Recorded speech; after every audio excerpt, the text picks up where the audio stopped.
Hello, hello, hello, ladies. Hello, everyone. Hello. Good afternoon. Good afternoon, and welcome to Spillin the Tea with Saafiyah, the podcast that spills tea on everyday topics that impact everyday people. I'm your host, Saafiyah, and I'm here to serve you piping hot discussions, insightful conversation, and a whole lot of tea on the things that matter most. On this podcast, we're all about keeping it real and getting down to the nitty gritty. We explore the wide range of subjects that touch our lives and the world around us, from relationships, mental health, and personal development to social issues, pop culture, travel, and everything in between. We've got you covered. Our goal is to empower, educate, and entertain our listeners. If these kind of topics interest you, be sure to tune in when we stream weekly live on Facebook and YouTube. So if you're ready, grab your favorite beverage and settle in and get ready to sip on some truth. Today I'm joined by some beautiful ladies. We are going to be spilling the tea on transcontinental love and what their and our experiences have been in this meaty discussion. All right. So we're gonna start with a. Let me just remove this banner because it is a little bit much. Hold on. Let me see if I can remove it so that y'all can see better. Here we go. There we go. Okay. Transcontinental love is characterized by relationships that span across continents, is often surrounded by various misconceptions. Arguably, the biggest misconception is the false belief that these relationships are solely driven by the desire for visas or citizenship. Mm-hmm. While immigration related factors may play a role, genuine love and connection are the foundation of many transcontinental relationships. It is important to dispel negativity and misconceptions and recognize that transcontinental love, like any other form of love, requires effort, commitment, and a genuine connection between two individuals who are willing to navigate the unique challenges that come with it. So here today, I have some ladies that are joining me that are all about this lifestyle and will share the ups and downs of this very topic. All right. So, ladies, if I can, and we'll try to stay in this order just for uh, continuity purposes. Irica, and then I will have, uh, sorry, Algenia. Sorry, I'm All drawing a right. blank here.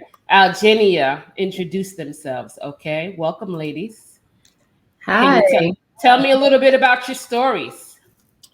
My name is Irica, and I live in Tennessee, Nashville, Tennessee. And so I met my husband online in a Yahoo chat room, actually. And yeah, we talked for months, and then I decided to go and visit him. He is from Grenada, and that's a tiny island in the Caribbean. And so that was back in 2009. And so we obviously hit it off and were married a year later. We did the visa where I brought him here, did the 90-day fiance visa where he came here, and then we got married here. So we didn't get married over in Grenada, but so yeah, we got married after he got here, and we've been together ever since. We've been married ever since. That was back in 2010 when we were married. So we'll be soon celebrating our 13-year wedding anniversary. Oh wow, congratulations. Congratulations. So I have to say it, not a Yahoo boy.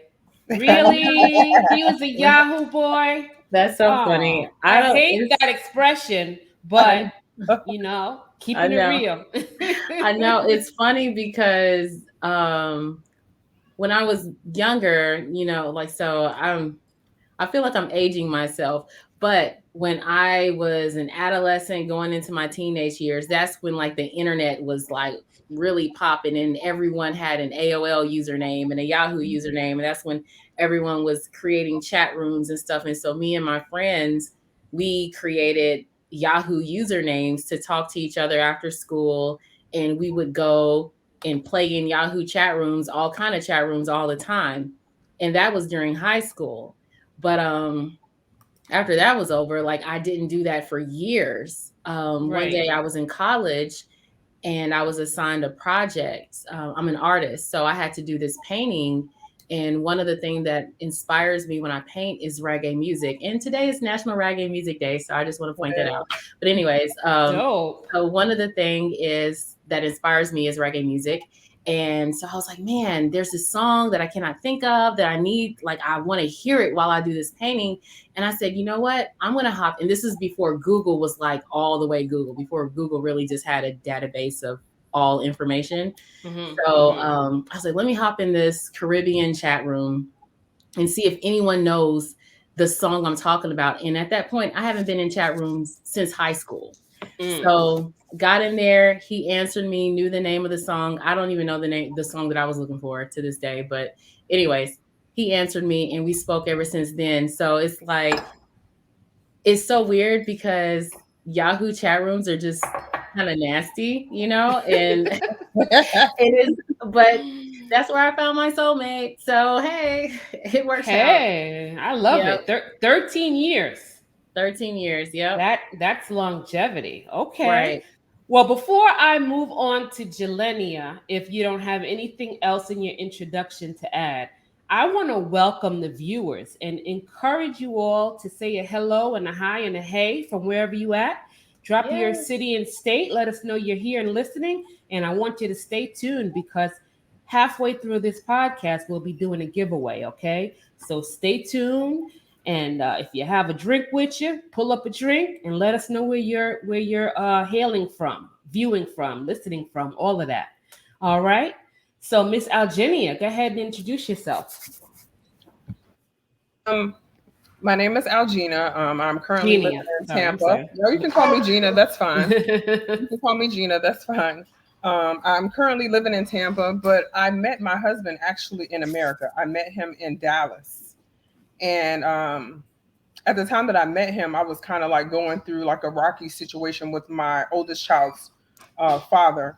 I went to Dallas to go to dental school, and then I had to study for this, the big state exam. And my sister was like, hey, let's go out. You're studying too hard. Let's just go out. Let's just have a good time. And I'm like, no, no, no. But then I said, you know what? Let me go ahead and go out. But I was already just like dealing with the pressure of the test and feeling homesick and everything, that Right. I walked outside and I was just kind of like tearing up a little bit, kind of crying. And me and my sister had kind of got into like a little verbal something because something that was going on. And I was just walking to my car. And so he pulls up and I'm thinking to myself, what does this guy want? I don't feel like talking to anybody right now. Mhm. And so he says, excuse me, can I talk to you for a second? And then I'm like, okay. So I walk up to him, to his car actually. And then he starts talking to me with this nice British accent. And I'm like, oh my God, I'm Ooh. in love. And so I just started crying to him like a maniac about everything that I was going through because I was so overwhelmed. And he reached like behind his seat, grabbed his gym bag, and pulled out a towel. Like, don't Wow. cry, everything is going to be fine. And I'm like, this is not a real person telling me it's going Wow. to be fine. Such an amazing experience, such an amazing man. We met in March 2010 and we married July 2010. And Okay. we're married ever since. So y'all wasted no time. Nah, it was quick and he never changed. He always was the person that I met him from day one. Just very, very patient, Always very kind. No matter what, you can just get wild. And the way that I was back then, I was, a little wild. He was the person to calm me down in any situation. And with that being said, he turned me into a woman. No man can't teach a girl to be a woman, but he made me grow up in a lot of ways I didn't realize that I was immature in. And so I'm so grateful for that relationship that I have with him. That's beautiful. Mhm. So, from our comments, not to interrupt, Crystal Green says, "Hey, girl, hey, Houston in the building. Hey, Mm. Crystal, welcome and thank you for So, joining us." So, Algina, how long was your husband here in the country before you all started courting? he had been here for about maybe 4 or 5 years. And to be honest with you, I was being nosy because I wanted to know. I kept hearing, "Oh, girl, you dating this African?" Because he was from Zimbabwe. He is Okay. going to try to get you to marry him for papers, and I'm like, Yep. "Oh my God!" Like I Yes. don't want to be dealing with nothing like that. But you know what? I fell in love with him, so I kept asking, Mm-hmm. like, "Excuse my language, yo, what's up with the papers?" And so he's like, "Oh no, everything's good." But I'm like, "Nah, something's not right," because I felt like he wasn't telling me the truth. So again, we was going out on a date. He came and picked me up. We all dressed up, and before we go into the restaurant, I'm like, it's something that's just been really bugging me. What is going on with your paperwork? Tell me. And Mm, so he broke down to me and he said, "My papers aren't done. I'm sorry, that I mm. haven't been telling you because everybody thinks that I would want to be with them for papers, and it's not like that." Um, so then I told him, I was like, "You know what? We in love.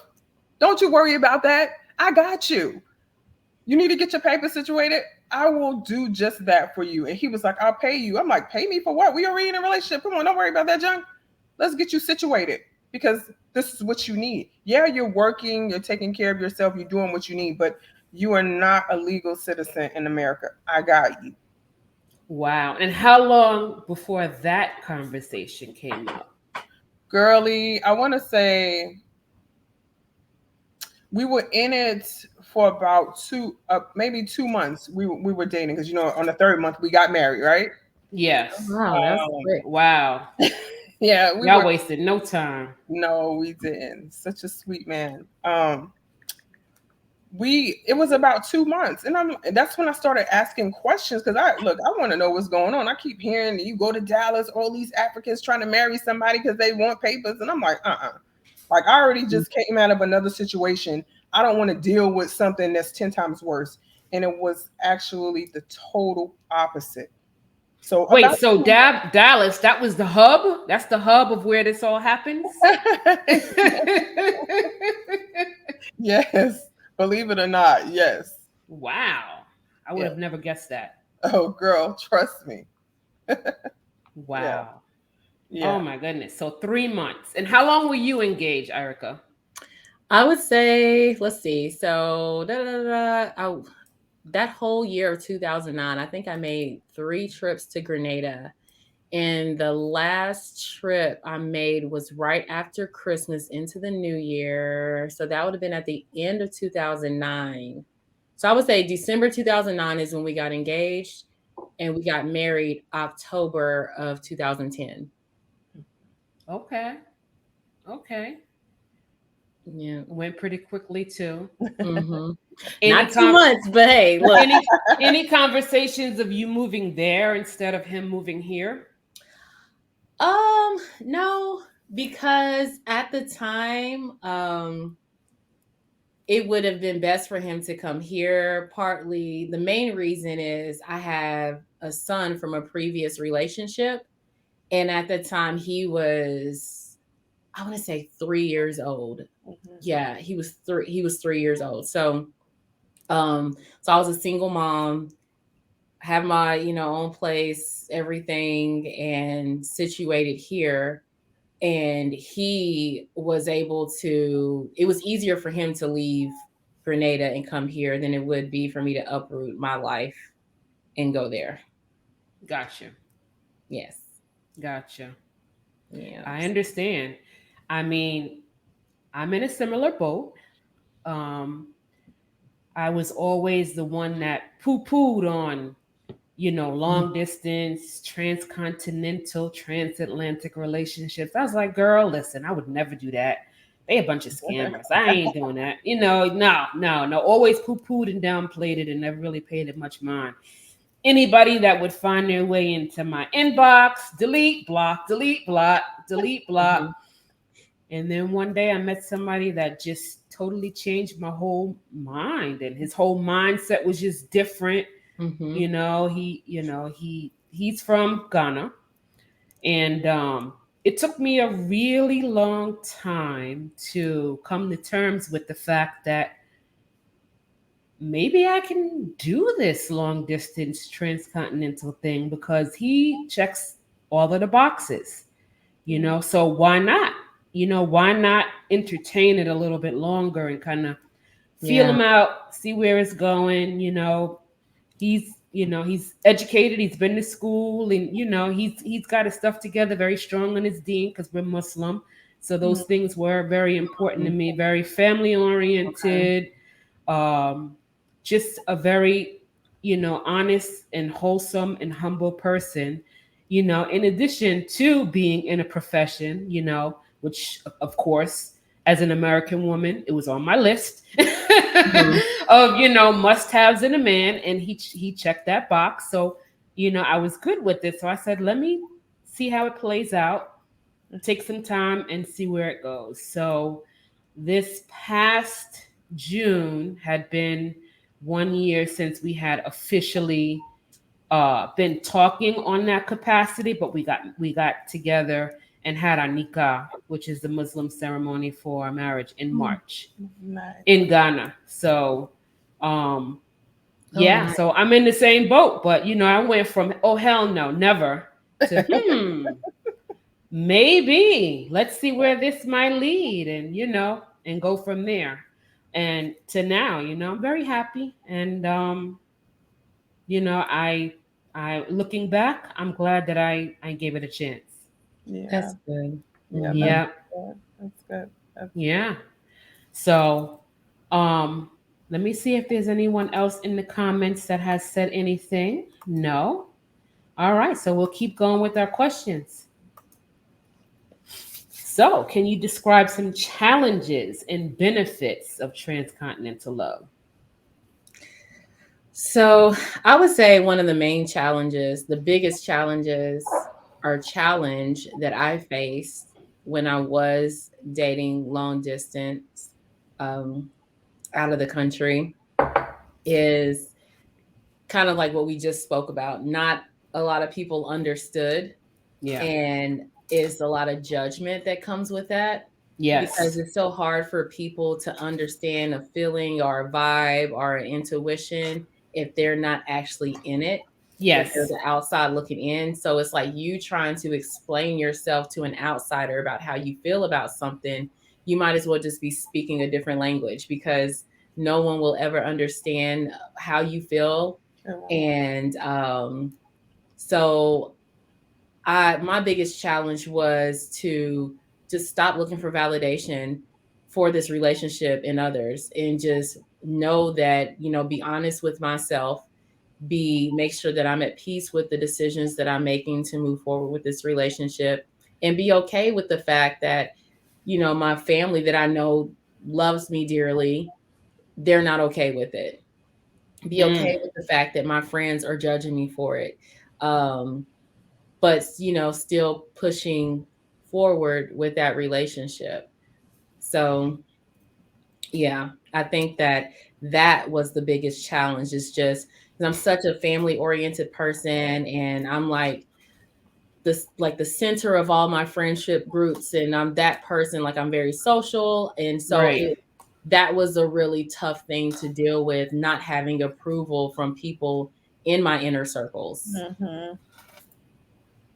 But I would say the benefit of having a long distance transcontinental relationship is that we got to truly focus on what connects us outside of any sort of physical interaction, if you know what I mean. Right. So other relationships is easy to get clouded with things that you should not, be allowing to happen so soon, because I feel like it can just really cloud your judgment Right. on knowing if this is the person for you. So I enjoyed being thousands of miles away because it helped me focus on, like, I can know what his mind is. I can know what's on his heart, and like there's no other distractions there. So Right. I would say that was a benefit. So when we did come together and, married, and, his visa got approved and he's here in America, it just made us that much more stronger. Right. Okay. That's great. Gina. I don't know why I want to say Genia. It's probably because of the spelling of my name. You could just call me Okay. Gina. Yeah. Okay. So I would have to say the challenges that we had was me bringing my son into our relationship. Um, because he was from a previous relationship, my son got to the point where he didn't want to understand the culture. Okay. So that was just a little bit different for me. Everything else was okay. I mean, being that I come from a Caribbean background, I don't know why it was such a difference. You know what I'm saying? When it came to my son and my husband at the time, Mm-hmm. but it was just a big challenge. It really was. Wow. Yeah. Okay. So where are you from? You said a Caribbean background. Where are you from? Well, my family is from the Bahamas. Okay. Oh, Yeah. nice. Yeah. My family is from the Bahamas. So we're like second generation. So my grandpa was straight from the boat, like people would call it. Okay. Mhm. Yeah. Right. Oh wow. Straight from the boat. I love the Bahamas. The Bahamas is one of my favorite islands to visit because it's one of the easiest to get to. Yeah. Yes, it is. Yeah, and I love me some conch salad. Girl, that's Man. like one of my favorites. I'm telling you. Listen, conch fritters. I will Yes, tear up some conch fritters. Don't Yeah. play with me. Lord. absolutely. Um, what was I gonna ask? So yeah, you touched on, Erica, the family Hmm. not accepting your decision to be in this relationship, and I can relate. I had Yes. a lot of pushback from my family and Hmm. folks that I was even surprised that would even care to even comment on my relationship with anyone. They even made comments. So I can Yep. relate to that. It's hard. It is tough. And my sister that's watching now, hi. Yep, Hi, sister. she was against it. So, yep. But she is for it now. Like, it's so funny because everyone had those same fears in the beginning. They Hmm. just thought, oh, green card marriage. Like, oh, he's here for, a green card. And uh yeah, I mean, I don't blame them, because I feel like I would be saying the same thing if it was her doing this. Right. So Right. and I don't hold any resentment against anyone that was against it, because I know I would have been that same person saying Right. those same things. So but the beautiful thing about it is Shane is such a cool guy and such a great person, that over time, and once they realize, like, okay, this is a bona fide marriage, and he's like has great and beautiful intentions with my daughter, sister, cousin, whatever. Oh. um yeah, like, I feel like people have kind of forgotten about me and they like him more than me. Oh, So it's, dang. so it's a great thing. So now, like, 13 years later, I know I made a great decision. Um, but yeah, it was tough in the beginning, but like, yeah, my husband, he fits right in with our family and everything is good. So all those preconceived thoughts, they have, you know, went away. Does your husband have any children before he met you from a previous No, relationship? No. no, he And didn't. And you have a child together? we have two children Two together. children together. That's And what's so beautiful. awesome, one of the most beautiful things, I'm trying to see, do I have a, oh, I think you have a family picture. I guess you're going to pop it up. I'm trying to, but you know what? I'm having some The technical technical difficulty. difficulty. So if you have one in your reach, just pop it up. And what See, I'll do normally is do have one in my reach, but my kids that I want to show you a picture of, they always rearrange my stuff like oh on my my shelves. gosh. So I have a, oh wait, it's right here. They moved it on a different shelf. Okay. So, ooh, it's got some dust on it. Okay. So this is when we just had our baby. If you could see her, ooh, Oh. they're much older now. She's 3 years old now, and she's 5 now.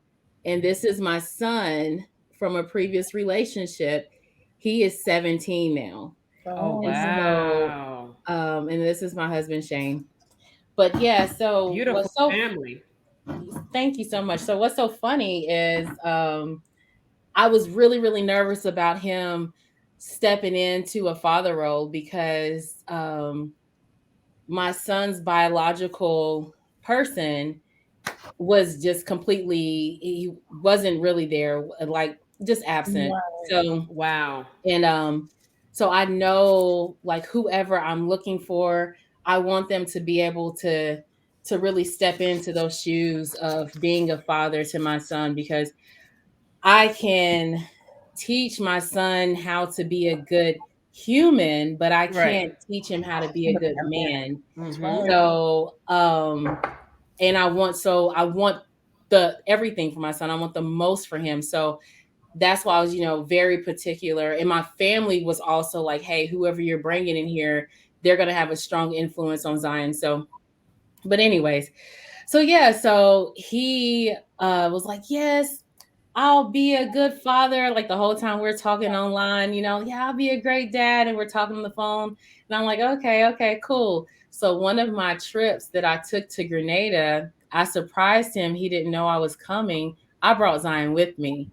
And I popped up in his neighborhood, and he was so surprised to see me. I had Zion on my hip, and I was like, all Mm. right, come on, show me how you're a good daddy. Like before we Wow. solidify and really move this thing forward, I need to see how you interact, because people can talk all day long, but That's I need to right. see some action. So, Absolutely. and it went great. It was great. So now, like, fast forward, 13 years later, this past Father's Day, Zion asked for Shane to adopt him. So we're going through that process of adoption right now. It's so awesome. Yes. I love it. I was going to ask you, how did Zion accept him as a new dad or as the father role? Yeah, I mean, Zion loves Shane, and that's the only father he knows. So, um, it's easy. It's easy. That's the only father he, Wow. like, he has a relationship with. So he, yeah, this past Father's Day, he was like, I'm about to go away to college, about to be an adult. I'm going to be getting married. I want my last name to be his last name. This is the name that I want to carry on. Because I talked to him about the importance of, like, names, and like, you're the only boy in the family. You have two little sisters. Oh my So gosh. yeah. So it's just, God is good. That's a beautiful thing. That's a beautiful thing. So, well, I guess I'll get to that later. I was going to ask about the whole process, but I'll get to that later. Mm-hmm. All right, Gina, go ahead and tell us what you got as far as the challenges and the benefits.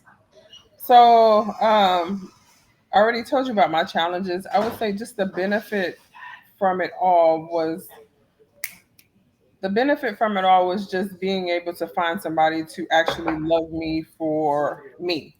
Mm-hmm. Um, Previous relationship, was with my son's father, and I can just straight up tell you it was a disaster.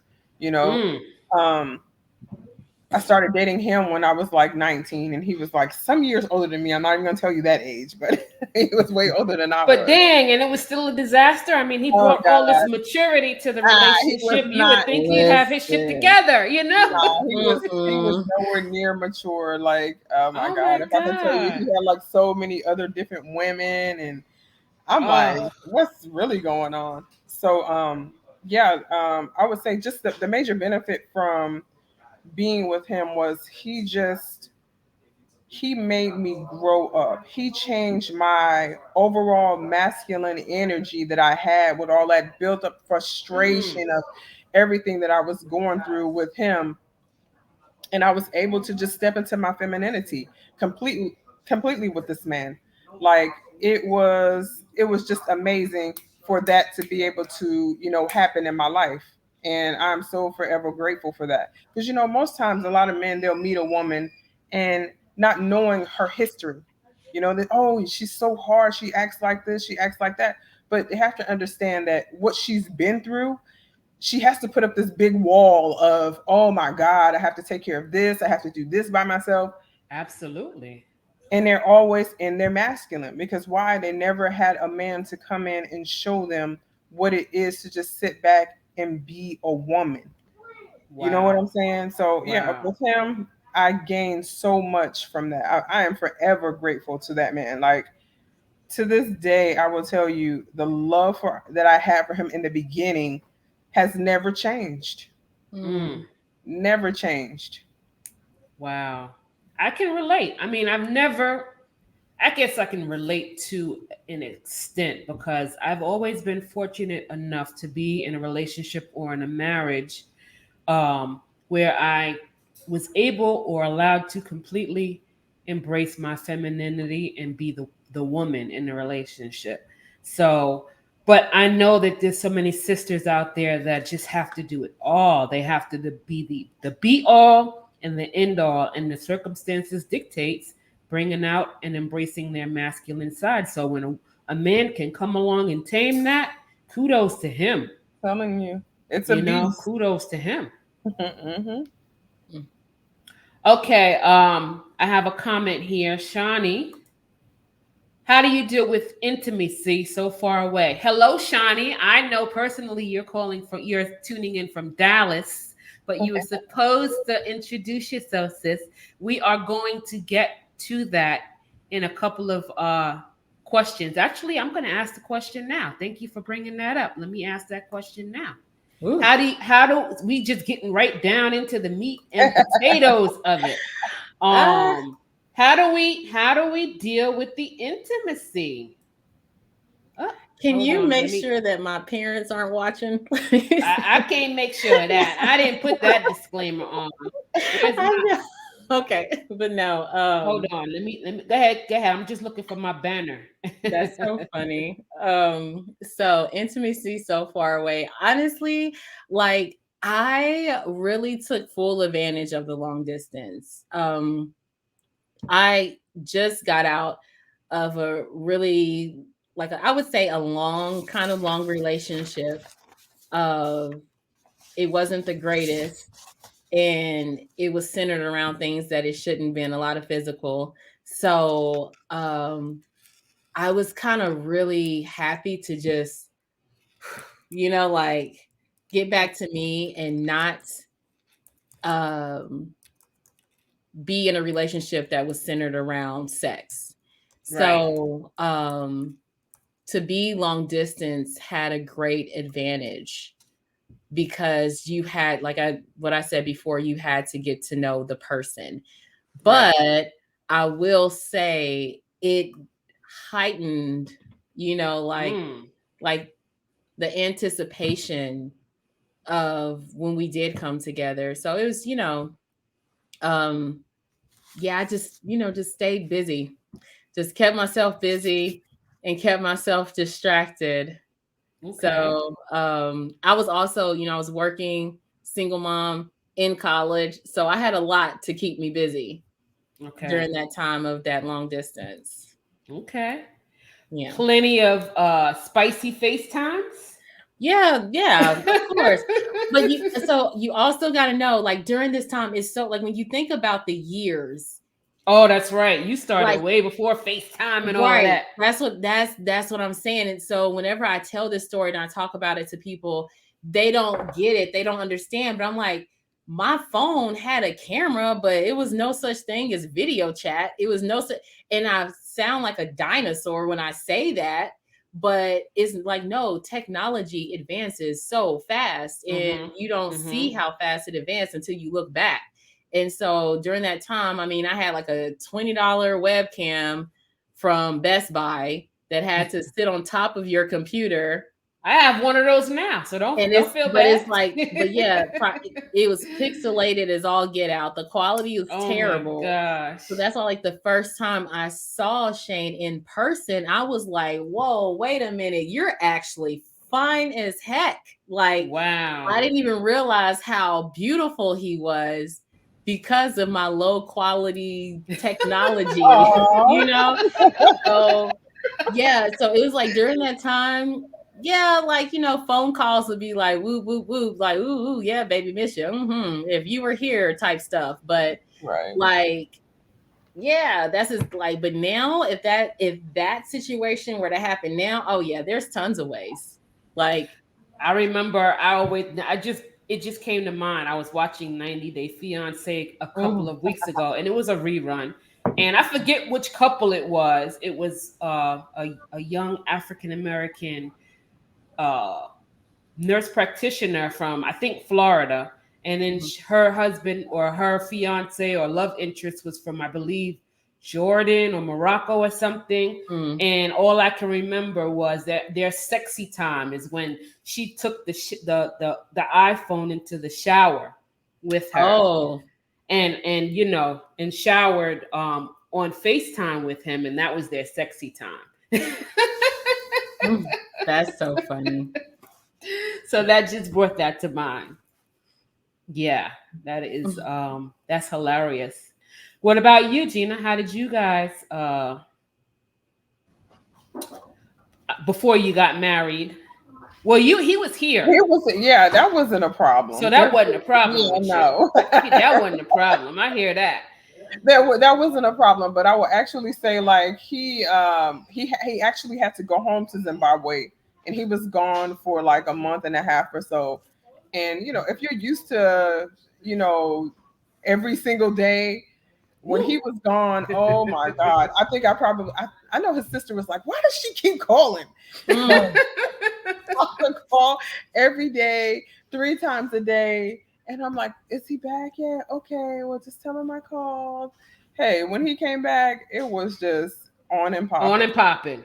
It was on and popping. So yeah, it was really difficult whenever he went away to Zimbabwe for a while.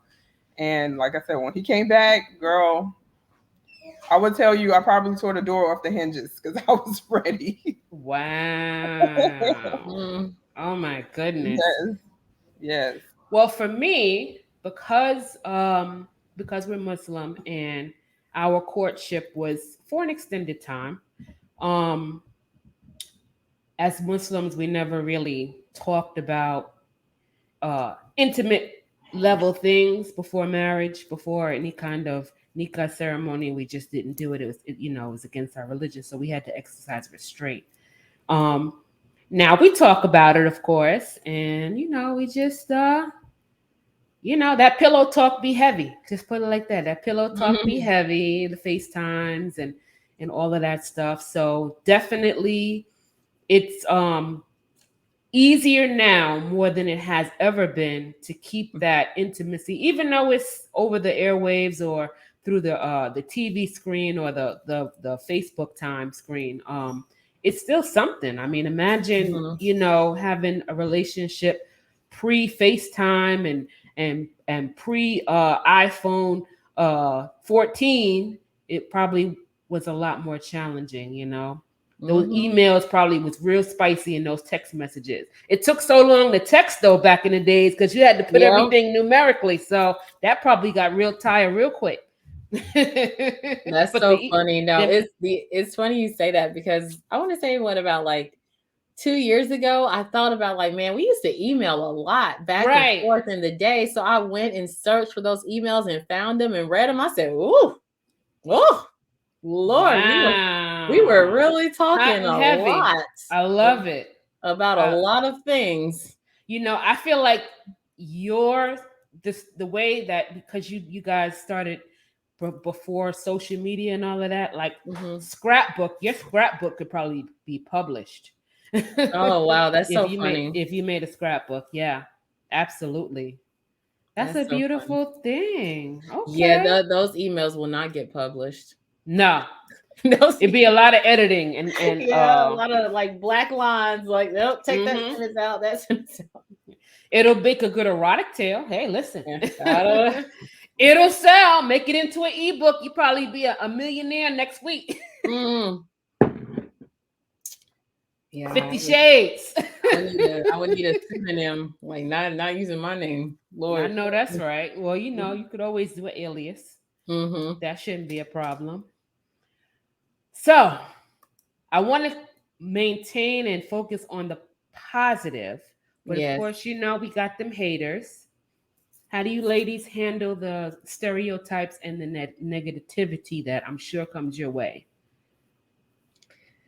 So it doesn't necessarily come our way now, because a lot of people now in our lives, unless they've been there, they really don't even know our story. Mm-hmm. But during that time of him first arriving, and people know, even before he came, during the time we were dating,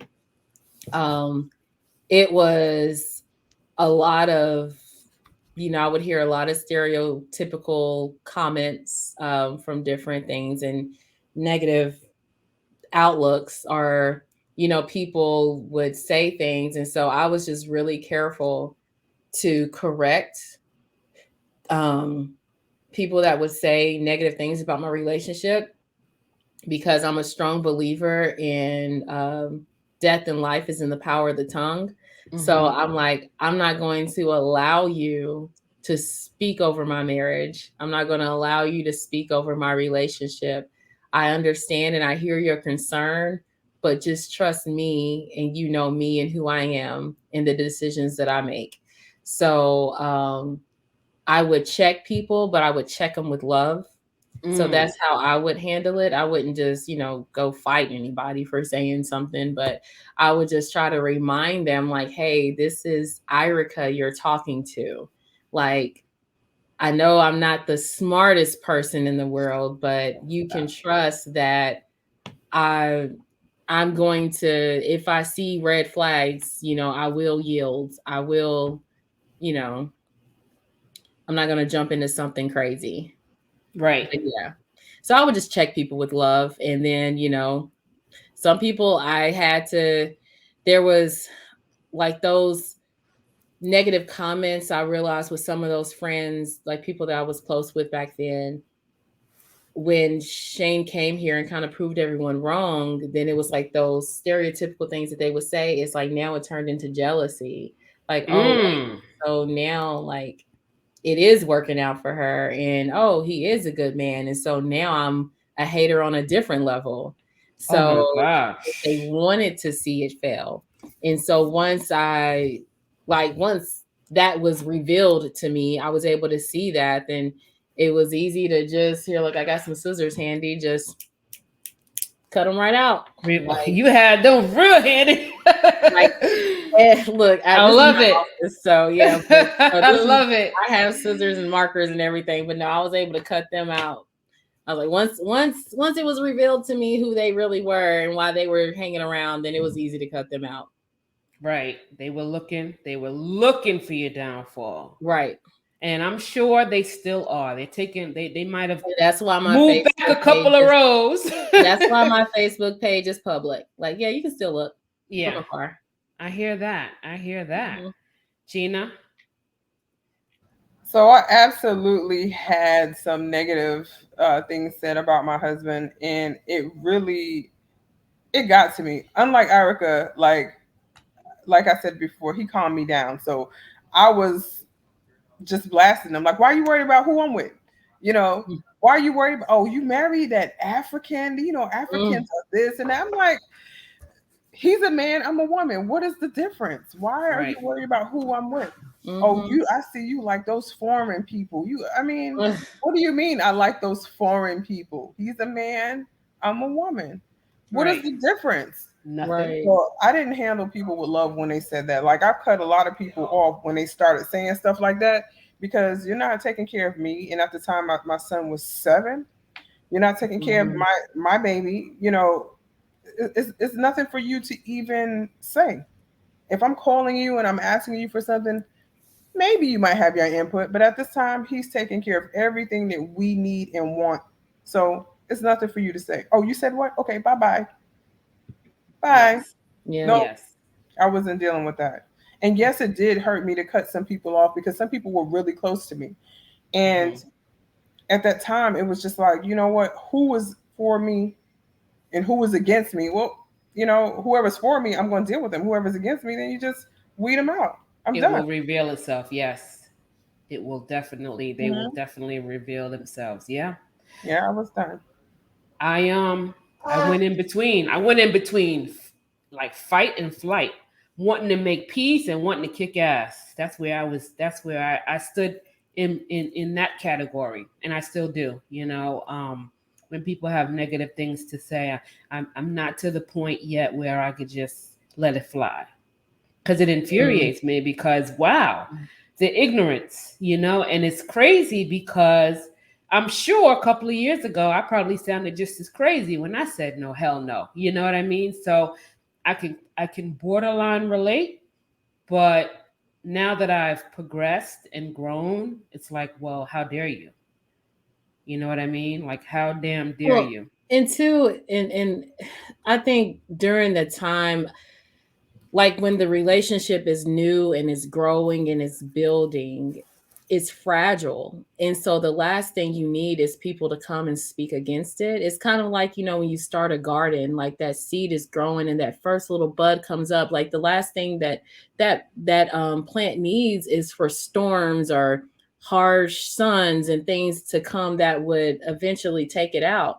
And so Mm-hmm. that's what a lot of those words that people say, that's what it feels like when you have this new fresh relationship that you're trying to grow and make And sure it nurture. stays Yeah. healthy. So Mm-hmm. you're guarding it, you're guarding your heart, you're guarding this relationship. And so you're guarding it in the form of, hey, I'm cutting this person off because they're talking too negative about what I'm Right. trying to grow. And Right. so that's understandable. And Mm-hmm. so once it's like, hey, this is a solid tree now, say what you want, you can't knock me down. Right. Yeah. Exactly. I totally agree. Back to the folks in the comments. I see y'all peeping. Say hey and hi and where you looking in from, city and state, so we can know you're out there. Mm. All right, please and thank you. And as soon as I get a few more people in the viewership, I will do this giveaway. Yeah. So now I know that your husband you met already. He was here, Gina. But as far as Erica, was there a big time difference? It wasn't a huge time difference, praise God. Um, because I know, like, I have friends that are in relationships where their time difference is like, oh my gosh, how do y'all make it work? We are on the same time zone, you and I. Yes. So certain times of the year when we fall back, he would be 2 hours ahead, but then when we spring forward, he would just be 1 hour ahead. Okay. So it wasn't bad at all. Okay. So for me, Ghana right now is 5 hours ahead of us Okay. here on the in the central time zone, and then in the winter months 6 hours. Yes. So the time difference can get pretty sticky, Mm. particularly during the week Oh, I when I bet. work all day. And then by the time I sometimes get off in the evenings, it's time for him to go to bed. Mm. And so sometimes the interaction or the phone conversations can be very brief because 5 o'clock here is going on 11 o'clock there at night, and then he's got to get up and go to work in the morning. So, did we lose Gina? Did she must have stepped away. Let me take her Oh, I off. think she got disconnected. Let's see if Yeah, she. we'll put her back on when she gets on. But yes, so the time zone be killing me. And then not to mention going to visit Ghana and having to adapt to being 6 hours ahead. When I'm there, my body just be like, oh hell no. I'm staying in bed. I don't want to get up at the wee hours of the morning Houston time, and then it'd be like midnight Houston time, and it'd be 6 o'clock in the morning there. Time to get up, be like, Yeah, wait a minute, what? that's rough. Yeah, that's rough. Yes, I mean it that part always gets me. As far as the language, he speaks fluid English, and I am learning Hausa and Okay. Twi a little bit at a time. It's hard, I know just like basic greetings, and I'm hoping to expand my vocabulary and my linguistical skills a little bit better, because there are certain members of his family that do not speak fluid English, like his mom, his daughter. He has a daughter, his daughter, and but everybody else speaks English. It's just mainly a handful of people that is kind of tough to communicate with. But the language of love is universal, so they know that that it's Absolutely. coming from love, the communication. Even though I stumble and I stamper and I can't understand, that it's still love. It's all love still. Absolutely. That's good. Definitely. And what about the cultural differences for y'all? So there is it's so funny. Like, I wouldn't say that there is just a very strong difference in culture. It's just, but it's really noticeable when holidays come around. I know in the Mm. beginning, it was he doesn't celebrate a lot, much of anything, birthdays, holidays, anniversaries, no big deal. But you married the most extra person in America. So I celebrate everything. Like I go hard on everything for every celebration. That's just who I am. That's who I've always been.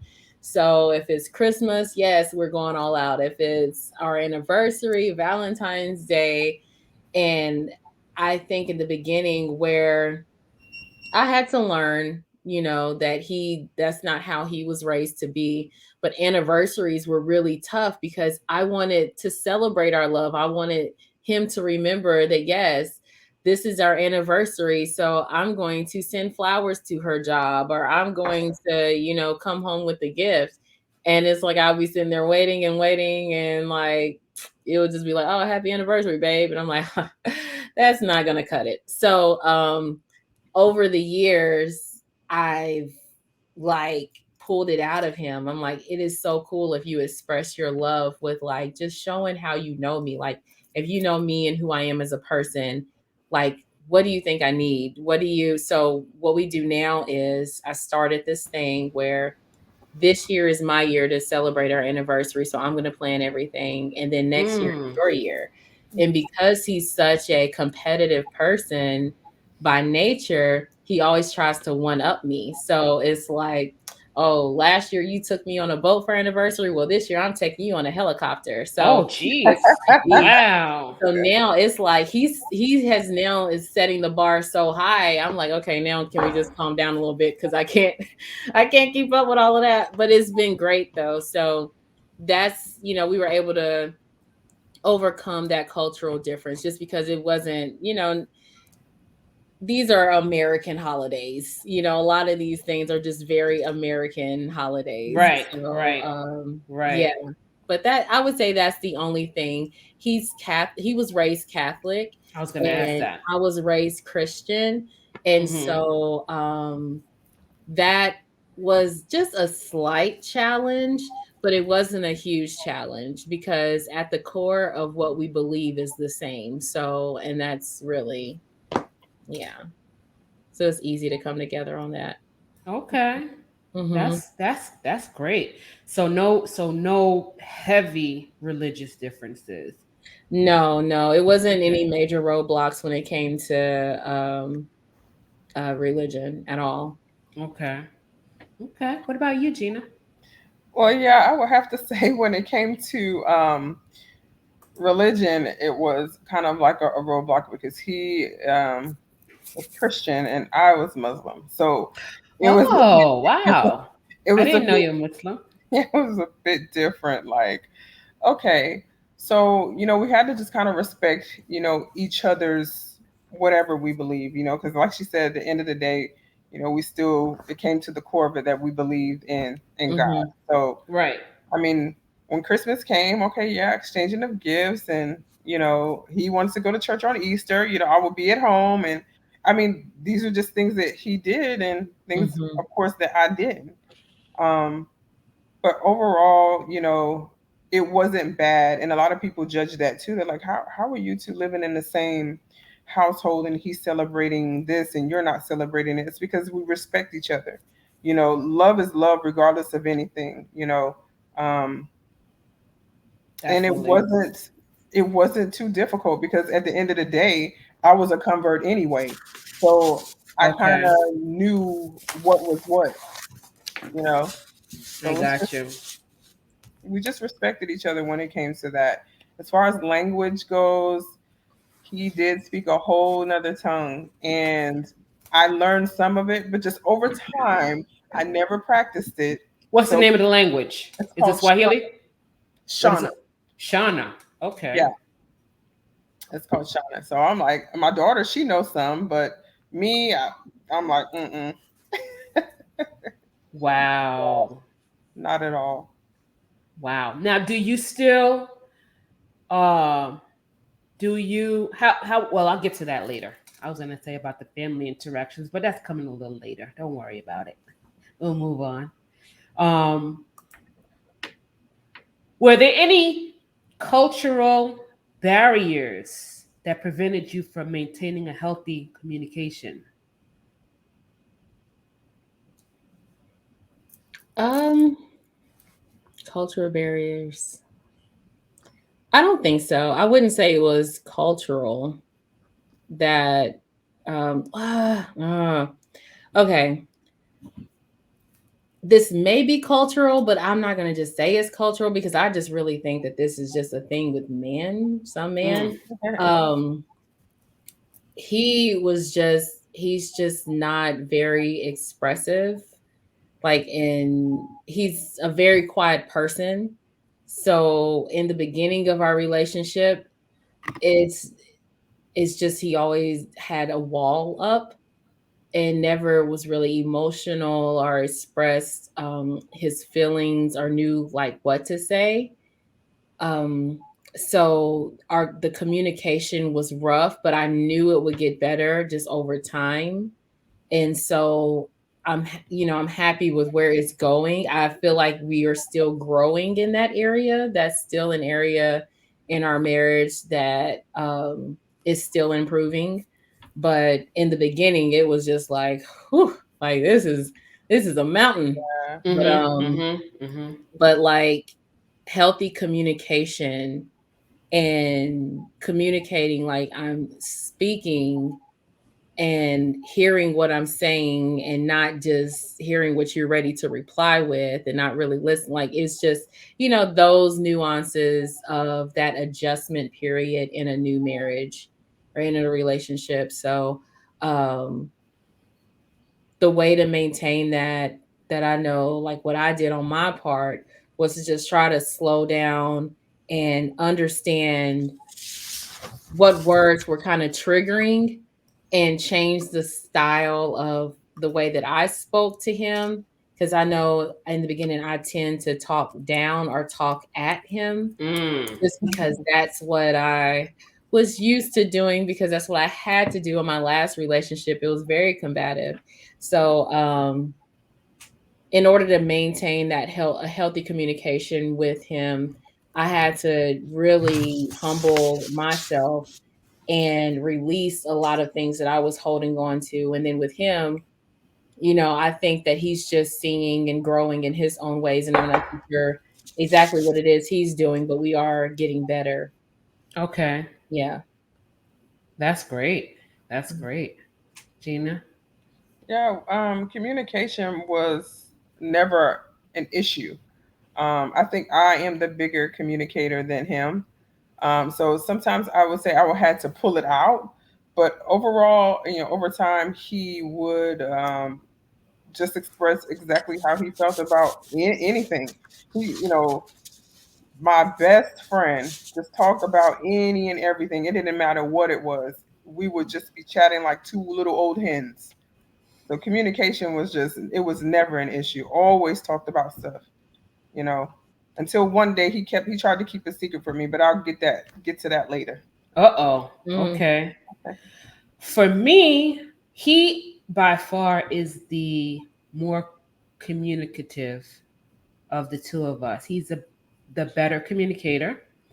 I don't know how that could possibly be because, men are usually less, they hold back more, but he likes to talk and he has no problem expressing how he's feeling or whatever his thoughts are, and he always finds a way to tie it into a hadith or a sunnah, which is our way of life, kind of like how Christians tie something into scripture. That's basically Okay. what he ends up doing. And especially like if I'm upset about something, he has a way of like reeling me back in and saying what he needs to say and then tying it to a scripture. So it keeps me grounded and I appreciate that. Yeah, but I thought that we would have gaps in communication based on our culture, but I don't know if it's because he is just more of an open-minded, broader thinker than I know a lot of people, men from the continent, usually are. But yeah, I've never had an issue with communication with him. He likes to talk. He's a talker. He's a giver. He's a sharer. He holds nothing back. So, I can't complain. I see some other folks in the comments. If you can introduce yourself, say, hey, how are you and where you're watching from? That would be a really good thing because I'm about to start this giveaway. And what I want you to do if you're out there listening and in the comments, I want you to throw up a hashtag spill the tea. All right. Hashtag spill the tea to enter yourself into this little giveaway that I'm about to do. Okay. Let me see if I could bring the screen up. Let me see if I could bring that screen up here. My sister's texting me saying she can't comment. It's not allowing her to. It's not allowing her to. Is she if she's on Facebook? I think she has to grant Facebook permission on her end. Oh, okay. Yeah, she has to grant Facebook permission. I can tell her. Okay, I see one spill the tea. Let me see if I can bring that screen up. I don't like the way this thing does. Sometimes it really doesn't do me right, but I'm gonna try. It doesn't let me do it. Hashtag spill the tea.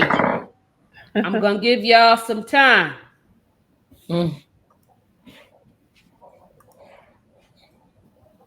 I see one out there while they getting their hashtag spill the teas together.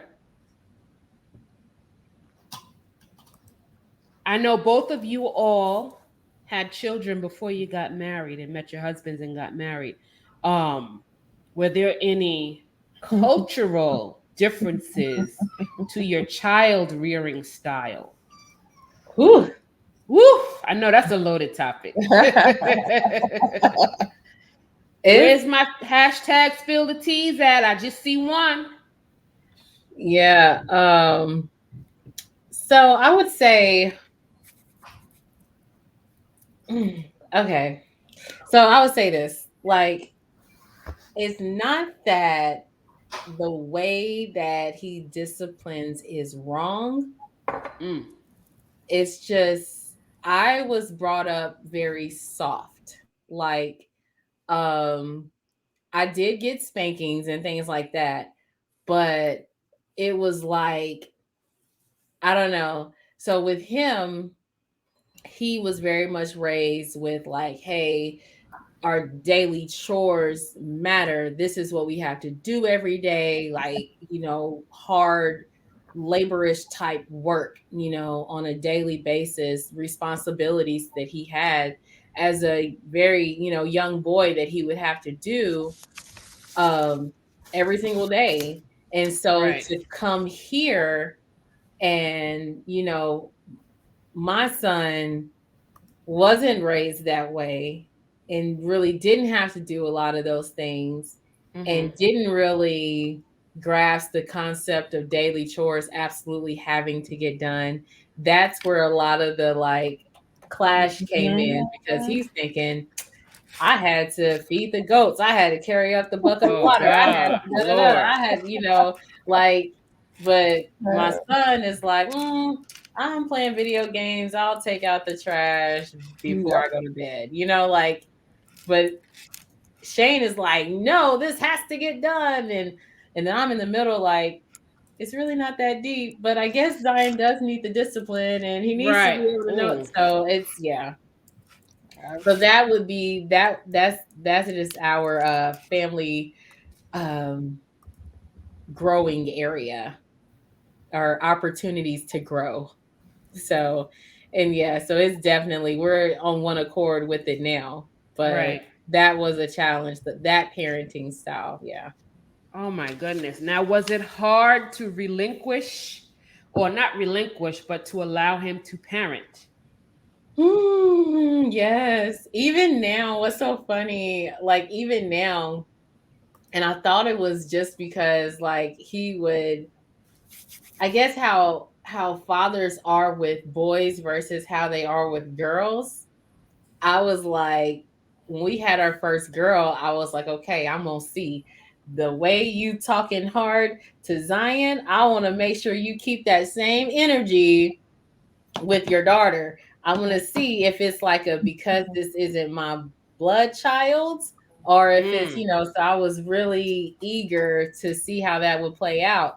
And when he disciplines his girls, he talks just as hard and it hurts my feelings. And so now Oh I'm like, my no, no, no, no. goodness. Like, no, we're not gonna do that. Like, no, we don't need to spank. We don't need to yell. We don't Oh need my to I gosh. know. So, but but then I kind of it's getting to the point now they do need some discipline. So Oh my yeah. goodness. So I don't know. Hilarious. Oh Yeah. my goodness. Gina, how about you? You had a Oh, your son was 7, right? actually, I was thinking back at the time. He was actually 9.5, 10. I don't Oh, know so why.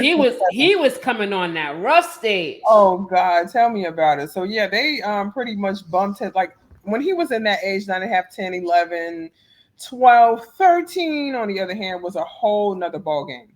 Like he turned into somebody I had never seen before. And so him would just be bumping heads, and I'm like, what? And I'm in the middle, like Erica said, like I'm in the middle, like, wait a minute, some things are just not that serious.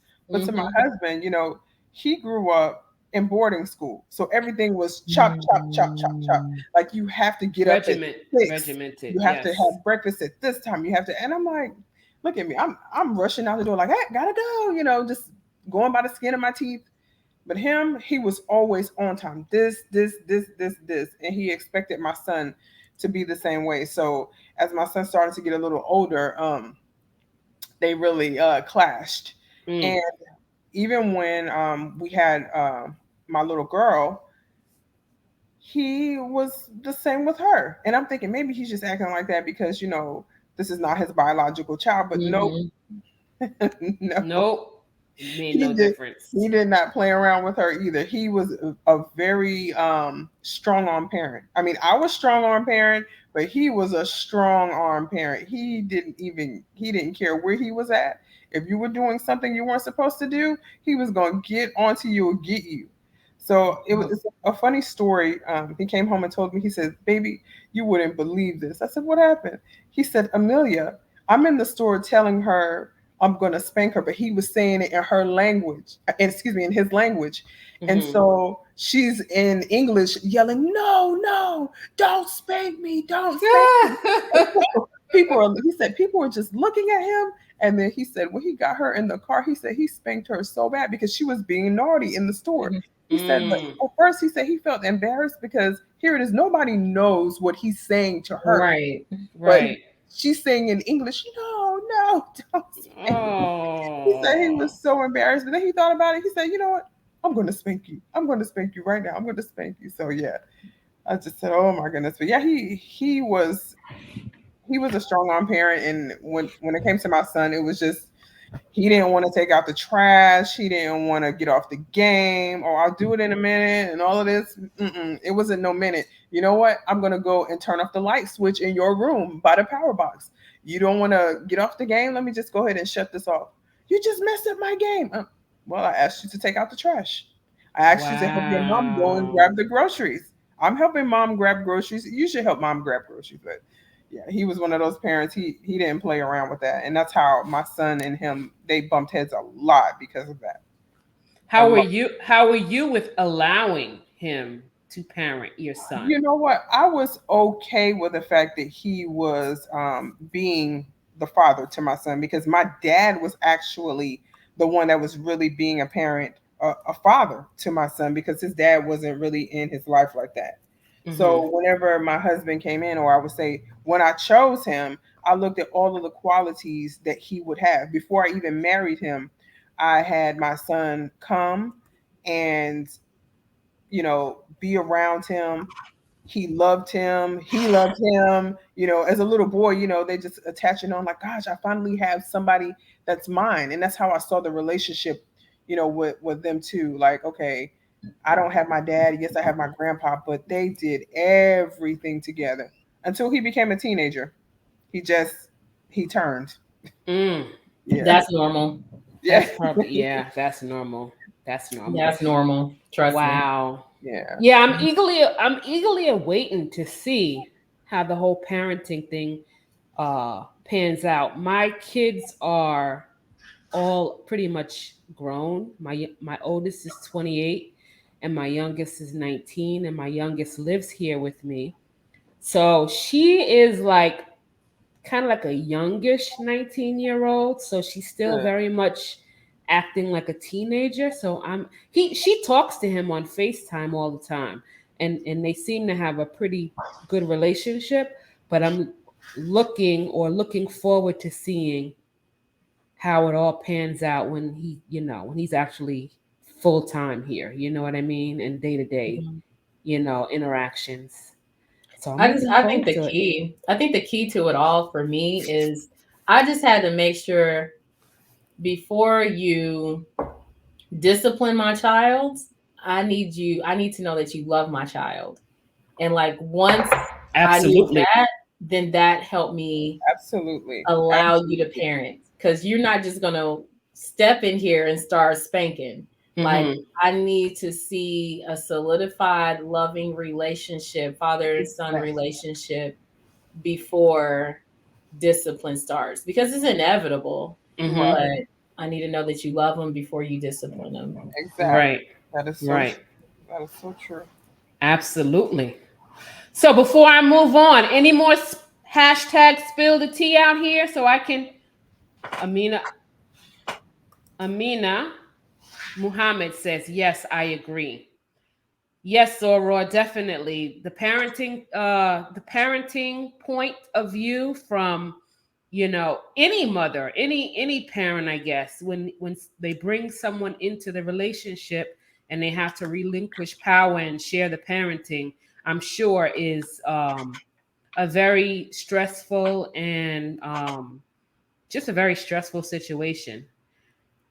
All right, I'm trying to do this giveaway. So if anyone else would like to participate by typing in hashtag spill the tea in the comments so I can go ahead and draw you guys this prize and we can move on. Amina, type hashtag spill the tea in the comments to enter the drawing for the free prize. Still trying to get that together, ladies. All right. So how do y'all manage the logistics? The visas, the travel expenses, the immigration process, any kind of family interactions. I know that's a loaded gun, but let's unpack it. How y'all doing? Because I know sometimes I don't think I'm doing so good with this whole thing. Like, are you saying you're not doing so good with the visa process, just trying to get him here? I'm not doing good with the visa process to go visit. And because I don't like sending my passport away. Right. In order to get a visa to go visit Ghana or most of the countries in Africa, not most, but many of the countries in West Africa, you have to send your visa to the embassy of that country so that you can get approved to go visit. And it's a stressful process for me. I don't trust it. I would not trust sending my passport away. Oh my goodness. Yeah, that's rough. That is no way that I will be able to do that. I will be on pins and needles knowing that has gone over there. Yes, exactly. And so I plan on going to Ghana in August. And from there, I plan on going to Togo. We're going to go to Togo. And for him, is visa free. He doesn't have to have a visa to go from one country to the next country, the neighboring country in Ghana. But for me, I need a Ghana visa and I need a Togo visa. So that means now I'm traveling in 2 weeks, mind you. I'm going to Costa Rica in 2 weeks. So I can't do anything before 2 weeks. So literally when I come back into the country after my Costa Rica trip, I have to send my passport to the Ghana embassy, rather. It's in Washington, D.C., but hell, it might as well be in Ghana because to me, it's not in my possession, right? Yeah. So I have to send my passport to the embassy, and then it's like a 7-day turnaround. I have to explain why I'm going to what my business is or why I'm going to Ghana, pay the fee, send in the passport. They send me back the passport and the visa, and then I have to turn around and send it to the same thing for Togo embassy. Ooh. Same spiel. Send it, pay a fee, send the passport, and then they send me back a visa. Mind you, that's going to be 2 to 2.5 weeks just doing that, and I'm leaving 4 weeks after I come back from Costa Rica. That is kind of scary. It's a little stressful for me, It's a little stressful. Crystal says, the show of genuine loves helps, but I still have issues with others disciplining my children. Absolutely. I agree, Crystal. I mean, Crystal, I've never had to deal with it so far, but I can imagine. I still feel that way. I mean, to this day, like it's hard to hear my children getting disciplined. I read this interesting article a while back, and I think it kind of explains it. So the guy, it was a scientist, he broke down saying that mothers are very sensitive, like to their children being disciplined because it's something about how our DNA is in them more than the fathers or something. So it's almost like in their DNA or something is in our brain. And so we take more offense to seeing our children get disciplined or talked bad to or anything like that more than the father would. And so it's something about like the genetic makeup of mothers and their children versus fathers and their children. It's a biological thing. Absolutely, because the DNA within that child that you're carrying imprints on you and vice versa. Right. So it's right. And so I really feel like that has a lot to do with it because like I hate to hear them get disciplined, but I know they need it. I will tell you, I don't have a problem with discipline. It's how you discipline. Mm-hmm. Now, there is a difference. Like you can put the child on punishment You know, that is a form of discipline to me. But when you just want to knock them around, Yeah, I no, don't know about all that's that. abuse. Like Yeah. That's abuse. I have a problem with that. So I mean, everybody's discipline is different. My discipline, and I'm going to be real with you. With my son, I used to get on to him, and Mm-hmm. same with my husband. But it wasn't to the point where he's bleeding, he's bashed up. It'd be more like a Yeah. spanking. You're on Right. punishment. Right. That's it. Or you're Mhm. on punishment. We're not going to go through all of this spanking you. And if we had to, we would do it. But Right. yeah, no, it's different ways of disciplining people or children, I would say. Absolutely. And Crystal says I have problems with them disciplining their own as well, because at that point they're mine too. Right. I agree. I agree. Definitely. You definitely get caught up with their kids just as much if it's a genuine thing. Amina says you should also be able to get your visa once you get there. It may cost a little bit more too. Amina, I'm scared. I'm scared to get all the way to the border of Togo from Accra, which is a 4-hour bus trip. I'm scared to get all the way there just to be turned around. Yeah. So maybe you can school me offline Mm-hmm. and reassure me, because right now, like that sets me into panic mode right there, just doing Yeah. all that to get turned away. So Yeah. yeah, let's have a conversation offline. See, um I didn't have to deal with, I mean, I didn't hire a lawyer or anything like that when they suggest like an immigration lawyer. I did all my own paperwork for him to come here. mhm. Um, I never needed a visa to visit Grenada, Right. so that eliminates a lot of headache. So I, went to Grenada with no issue. But him coming here, he absolutely needed the fiance visa, and then that flipped into the permanent resident card. And then now he got naturalized a few years ago, so now he is a United States citizen. Oh But wow. so yeah, but I'm telling you that visa process. Let me see. I still have the book. It's so funny. Um, I put together a whole folder to send to the embassy Wow. because they ask for things, and it's always like missing documents that can hold you up and this and that. And I remember they would tell us, okay, if we received your application, you won't hear from us for 6 months for an approval. Because What? I sent it to them in like this order, we got an approval a month later. And then same thing, like, What? yes. And so then we got moved to the next step, and I sent them, like, I organized like everything to a T. Our stuff flew through the embassy. It flew through the National Visa Center and all the different entities it had to go through before it went to his embassy to schedule his appointment to come in person. And they would tell us, oh, this is definitely going to take over 13 months. That's what the processing time said. But he was in there. I want to say I sent in the application January of 2010, and he landed. His plane came here August 26th of 2010. Oh my And they were telling us it gosh. was going to be well over a year. But I was like, look, this book, it got us through. I'll never throw this book away. Like it came in handy. Wow.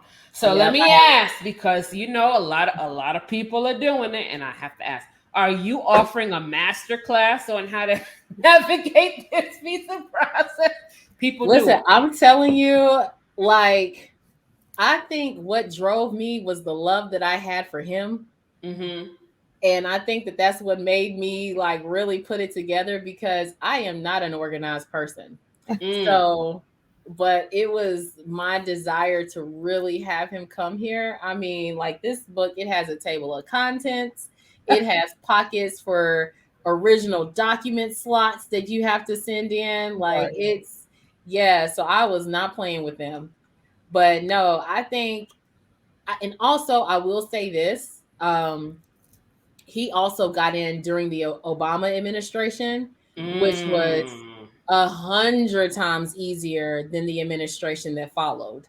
I can So imagine. Yeah, I It know. I know. always, it just really, it depends on who's in the Oval Office at the time, like Mm-hmm. what Mm-hmm. party is being represented, versus because that's how they're gonna feel about immigration. So luckily, I got in with the president that was like, "Yeah, come on in." So um, Shane came on in, I and love it. I love it. I yeah, so love it. it flew by.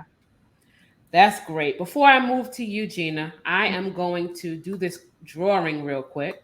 Okay. All right.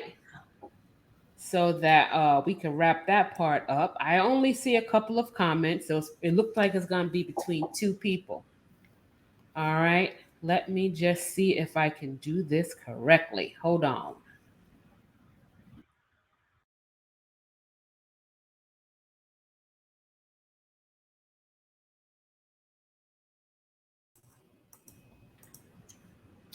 Let's see.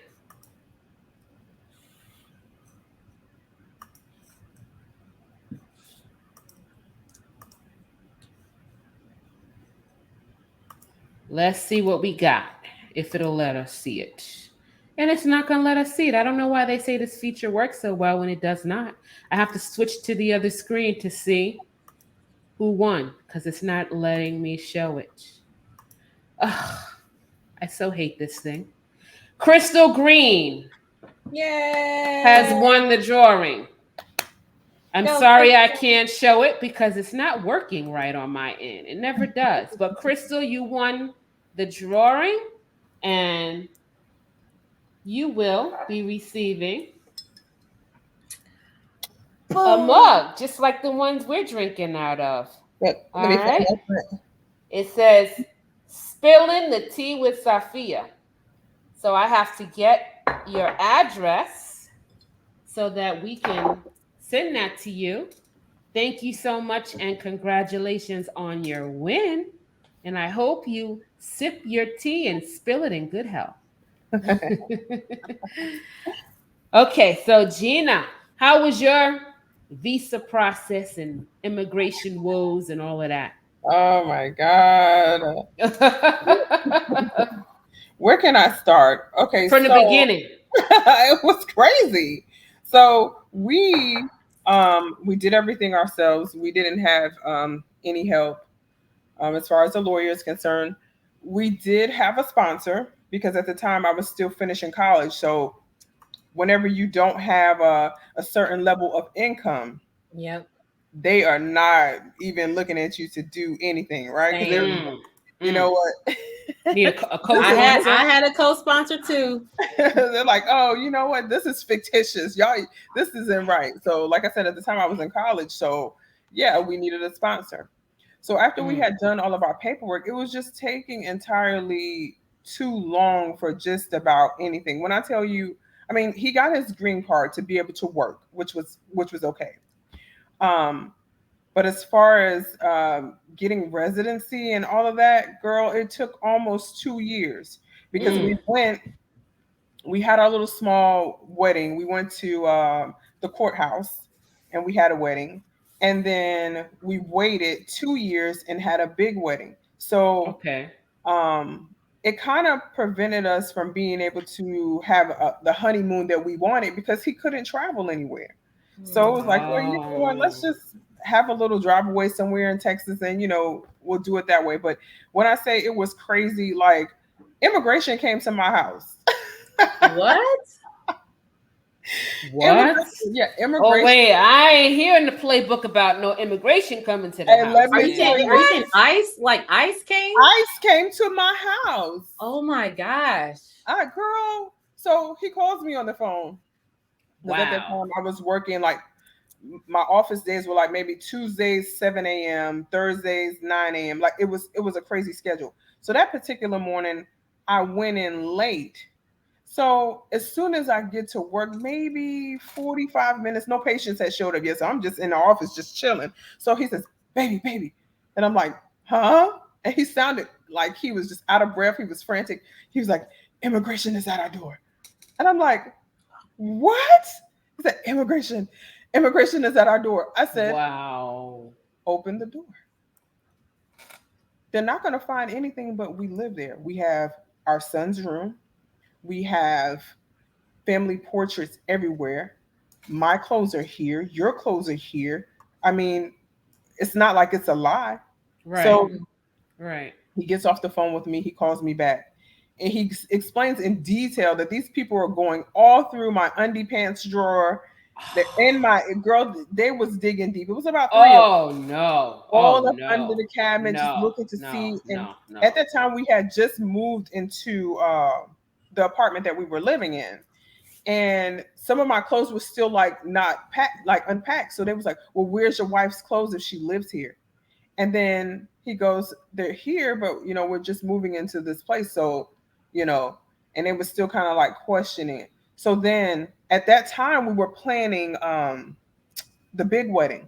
So when they went over to the table, they saw like all of the collages and everything out that I was trying to put together for wedding dresses, the swatches, everything. And so I think then that's when they realized, okay, these people are for real. Legit. Legit. Right. What are y'all looking for? I asked him before I hung up the phone. I said, "Do you want me to come there?" He said, "No, I think I got it." I said, "Okay, well, get off the phone and go and talk to them."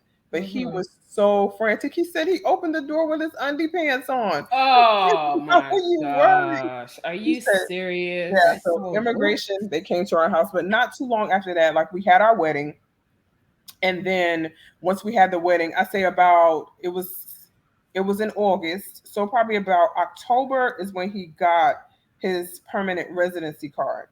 And yeah, that was that. Then years later, I want to say, what year did he get his naturalization? Maybe in 2018, 19. Mm, He finally got naturalization after all of that. But immigration was a beast. They don't play. So you they have to do. make sure with that you have to have your ducks in line. You have to have your stuff in order when it comes to that. Right. Those immigration officers, if they are not feeling you, then it's a wrap. It is their discretion. And I kept trying to figure out, like, why would they come to our home? And I said, whenever we went in to get interviewed the first time, because of course they give you all these questions that you have to go through.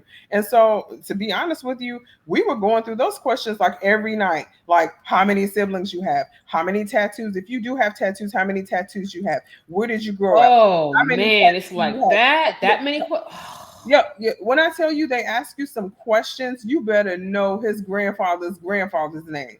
Like I'm telling you, I that's don't even know my grandfather's name. hey, they were asking all of those questions. On top of that, if you don't know when you're going into this office, they're gonna separate you. And if you try to even communicate before you go in, they in your face like get out of his face. Mm-hmm. Yeah. So I remember when we went to go I get remember interviewed. mine. He went there, and the man, I'm trying to like take off my belt or something, and he's like, "Do you have anything in your pockets?" And I had like a jumpsuit, and I'm like, "I don't have any pockets." He said, "Do you have anything in your pockets?" I'm thinking to myself, "Am I getting ready to go to prison or Oh my what's going on?" gosh. So yeah, immigration, they can be really really rough, and I think our experience with immigration was just it was horrible. Mm. It was horrible. No lie, it was. Well, I'm not there yet. I'm at the very beginning. Well, you need to call me whenever you're getting close because I can tell y'all everything you need to know when it comes to those questions. I'm telling you, Yeah, we had they a list of questions that we went through. Like it's a lot of things you need to make sure that you know about him. A lot of things he needs to make sure he knows about you because they yes. even dug up like I had left a property. I didn't own it or anything, but in the county that I was living on way before I met him, they had a lien on my name in this county, right? And Mm-hmm. so they pulled up all of that. Did you know that she had a lien on her name? And I'm like, what? So I had to leave Texas, go back to North Carolina, go to the county, and figure out what it was that was listed. So the lady was like, no. She said it was a lien from your landlord, but it says your balance was paid. It was just like you left the premises. because you didn't owe anything. But why is it a lien on my name? She says, don't worry about it. We'll get it taken care of. It doesn't harm anything. But they dug that up about me. Wow. The immigration is pretty intense, but I don't know. Like I always say, I just really feel like God was on our side. Yeah, you had the express and route. all through this because I wasn't with him to go to his embassy appointment before to get his visa to come to America. So that visa was good for it's solidified at 90 days, within 90 days once you do your marriage, and then they give you the conditional 2-year visa. So that 2-year thing, like they're like, all right, you have your green card, but this one is only good for 2 years because we want to make sure that you're in a bona fide marriage. So when we got the appointment to go to the immigration appointment in Memphis, Tennessee. Mm-hmm. Thank God they put an office in Nashville now, but we would have to go to Memphis a lot. But drove down to Memphis, and this was right after my exams in college. So rushing down to Memphis, which is 4 hours away, get there, check into the hotel, wake up early the next morning to get to the appointment, and guess what I left at home? That wonderful green book that has everything in it. And not only did I leave that, I left my driver's license. Oh, I don't even know where. It was just like the most hectic, like, oh no. I don't even know what happened. So I just knew. So all I had on me, I want to say I had my passport on me. And I had like some pictures, like just random pictures. And I don't even know why I had them, but just random pictures in the folder. And so apparently I just grabbed the wrong thing when I was headed out the door. And so I go back there, we go on the appointment, and they ask those questions. Like the questions they asked us were, what color underwear is he wearing? Like, or what side of the bed do you sleep on? What side of the bed does he sleep on? Like it was, and there he's like, I want you to look at me the whole time. So they didn't separate us, but we were on this side of his desk, and he was like, I want you guys to look at me the whole time. Do not turn and look at each other. So that was intense. And so, so we answered them, great, no problem. And but then he was like, okay, well, I just need to see, he called off some documents.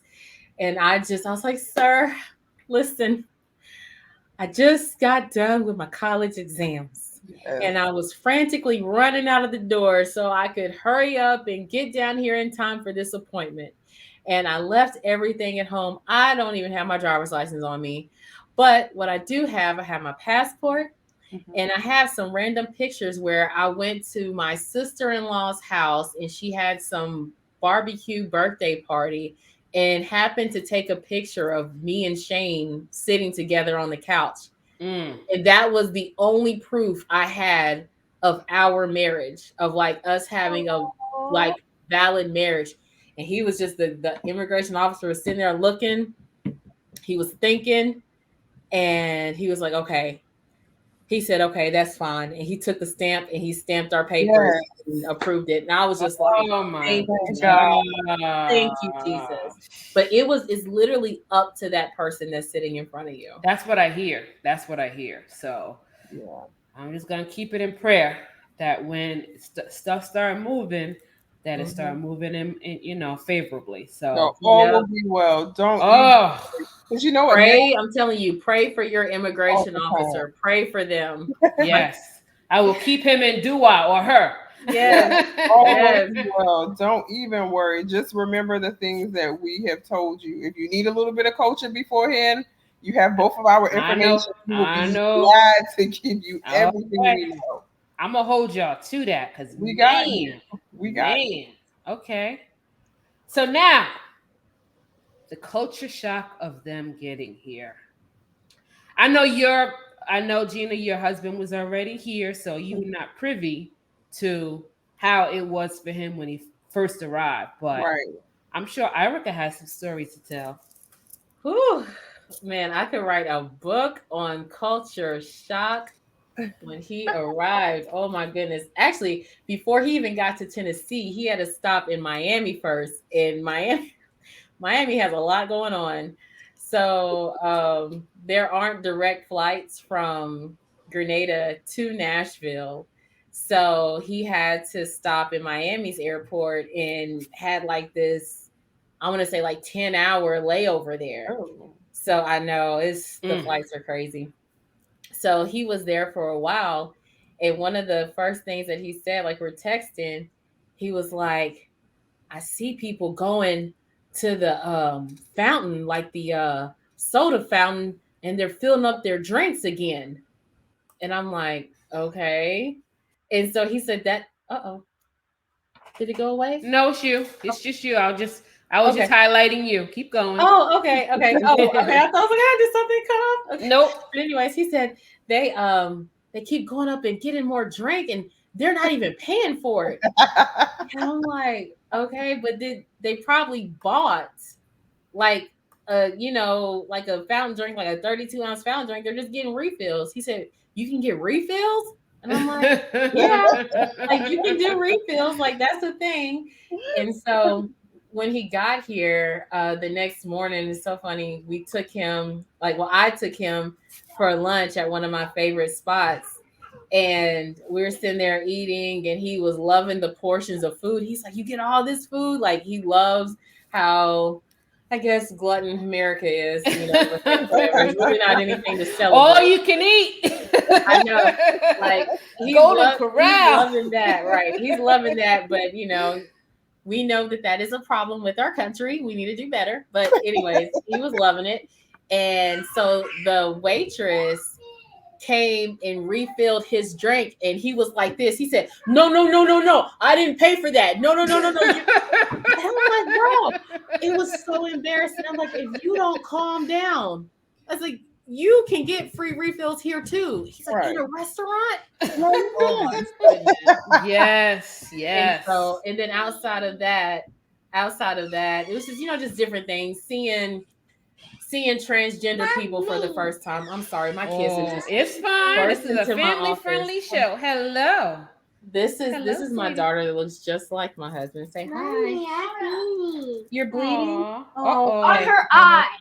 And then this is my other daughter. Come here, Aria. Say hi. Hello, beautiful daughters. I have daughters too. And you need to step away and wipe. And this is my husband. You need to come and get. Come on in, hubby.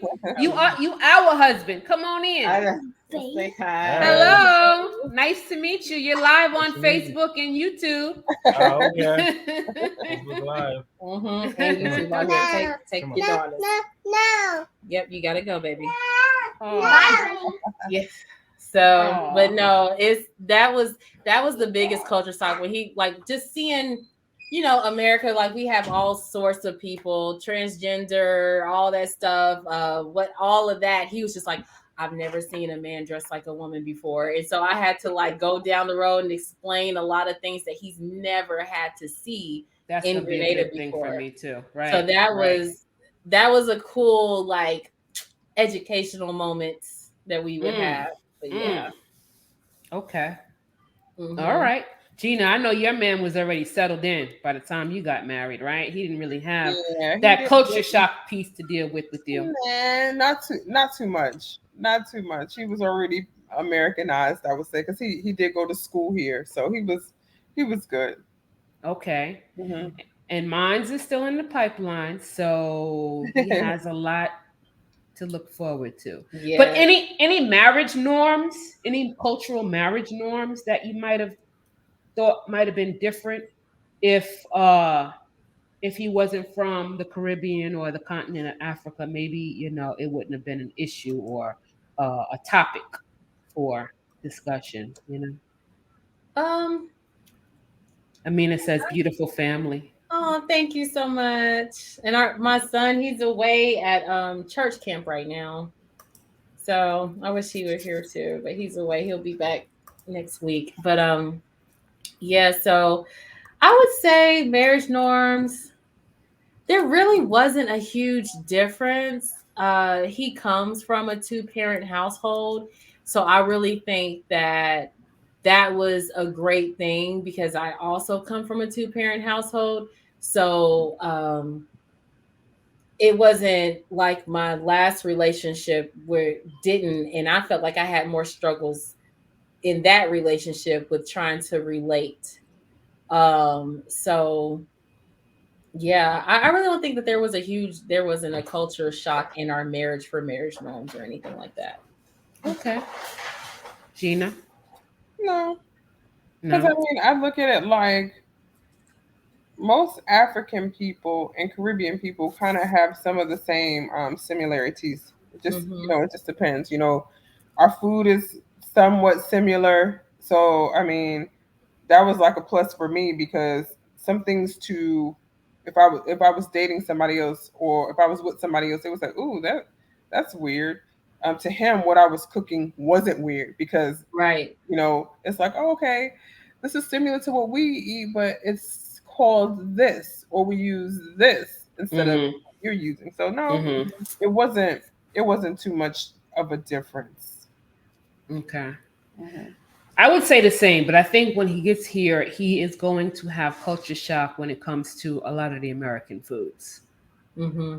I think that's going to be the biggest culture shock for him is that, and maybe just the, like you said, going out and being in the public Mm-hmm. with some of the things that we do here are a lot different. Mm-hmm. We have more access to like everything, so Yeah. I think that's going to be the biggest thing. So yeah, I'm looking forward to it. I'm looking It's forward to it. exciting. It's Yeah, exciting. I'm Yeah. looking forward to it. Yeah, definitely. I will let you ladies know if I need any coaching in that manner. He got you. So, Ira, can you share a memory of your love story that highlights the power of transcontinental relationships and kind of just sums it up nicely, all of the positive aspects of it? I guess I could just say a memory. It would just be, I know one of my favorite things when I would go visit him would be like we would just hang out at this particular beach. And every time I go, we look forward to going back to that same beach in that same area under that same almond tree. And I don't know, I just felt so connected not only to him but to his country. Mm-hmm. And so I always try to make it a point to really learn, where he came from and what his country means to him. And it's a beautiful place. Grenada is an amazing, amazing place. And so it wasn't hard to fall in love with. I always joke and tell him I fell in love with Grenada first before I fell in love with him. But Oh my um, goodness. yeah, so I just think, the power in that is just how I don't know, just how we connected there and how our love story started in a Yahoo chat room, but it continued when we saw each other in person for the first time. And then now we bring our kids there and we show them, like, hey, this is where mommy and daddy used to hang out, before y'all were even thought of. And we actually just took family pictures under, like, in that same almond tree that's gotten so much bigger now. It's huge compared to what it was Mm. when I was going back to it, in 2008, 2009. Mhm. And so we just did family pictures on that same beach for the same almond tree. And so Oh it's just kind of, wow. I think keeping the power of your love story is just always remembering what started your love story, what made those connections, and just trying to keep that in the forefront of your mind and in your heart always. So yeah. Absolutely. Absolutely. Absolutely. Gina? You know what? It's so I would say it's so many memories I would share or say is most memorable about Mark because he is deceased now. Um, it has been almost 3 years, and I still struggle. Excuse me. Just day to day, I struggle with it, but his memory will forever be lived by looking at my daughter. Like she is the spitting image of her father. Um, She looks absolutely nothing like me. And even her mannerism is exactly like his, except for girly, but just the way how kind she is, how sweet she is, just how lovable she is, and everything she gets that from him. So Mm. I remember when we had like found out that he was sick. And I don't want to get fully into that story, but I will tell you, um, it was a crush to us because at that time we were planning to have her. So whenever cancer came back around the second time, he kept that secret from me. And it was like, what's going on with you? We found out the first time because when he went to Zimbabwe, he came back, he wasn't feeling well, and we had to get him checked out. And then we come to find out it was cancer. What And kind of so cancer? it was colorectal cancer. Mm. And so the second time, I asked him like, "Hey, what did the doctor say?" "Oh, the cancer came back, but it's not bad," or he was just kind of fumbling with it. And I'm like, here it is. We communicate about so many things, but I did not realize that he was keeping it from me, that he was so sick, like that sick. I mean, we did everything we could for preventative measures, but at the end of the day, he was already too far gone to be saved. I mean, I went as far as going to the Usha village in Honduras. And the woman told me, she said, if you would have brought him 6 months earlier, you know what, we probably could have saved his life. But Oh my at that gosh. time, we didn't even realize how the cancer had spread from the colon all the way up to his brain. So it went everywhere. It went everywhere. But Mm. just the love that I have for that man right now. Like, he's not here anymore, but I am so in love with that person still now to this day. Like, the love that I have for him, it will never go away because he changed who I was. Like, I'm not gonna lie, Mm. to you, I was so, okay, lack of a better term, I was so hood. Like, Mm. it didn't make any sense. Sometimes when I conversate, you can probably hear it, but for the most part, he changed me. Like, I was so out there, I was so wild because of what I was used to. I was a product of my environment. So Right. whenever I met him, he turned me into a totally different person. So one day I had gotten on the phone with a friend of mine back home, and it was actually during my wedding.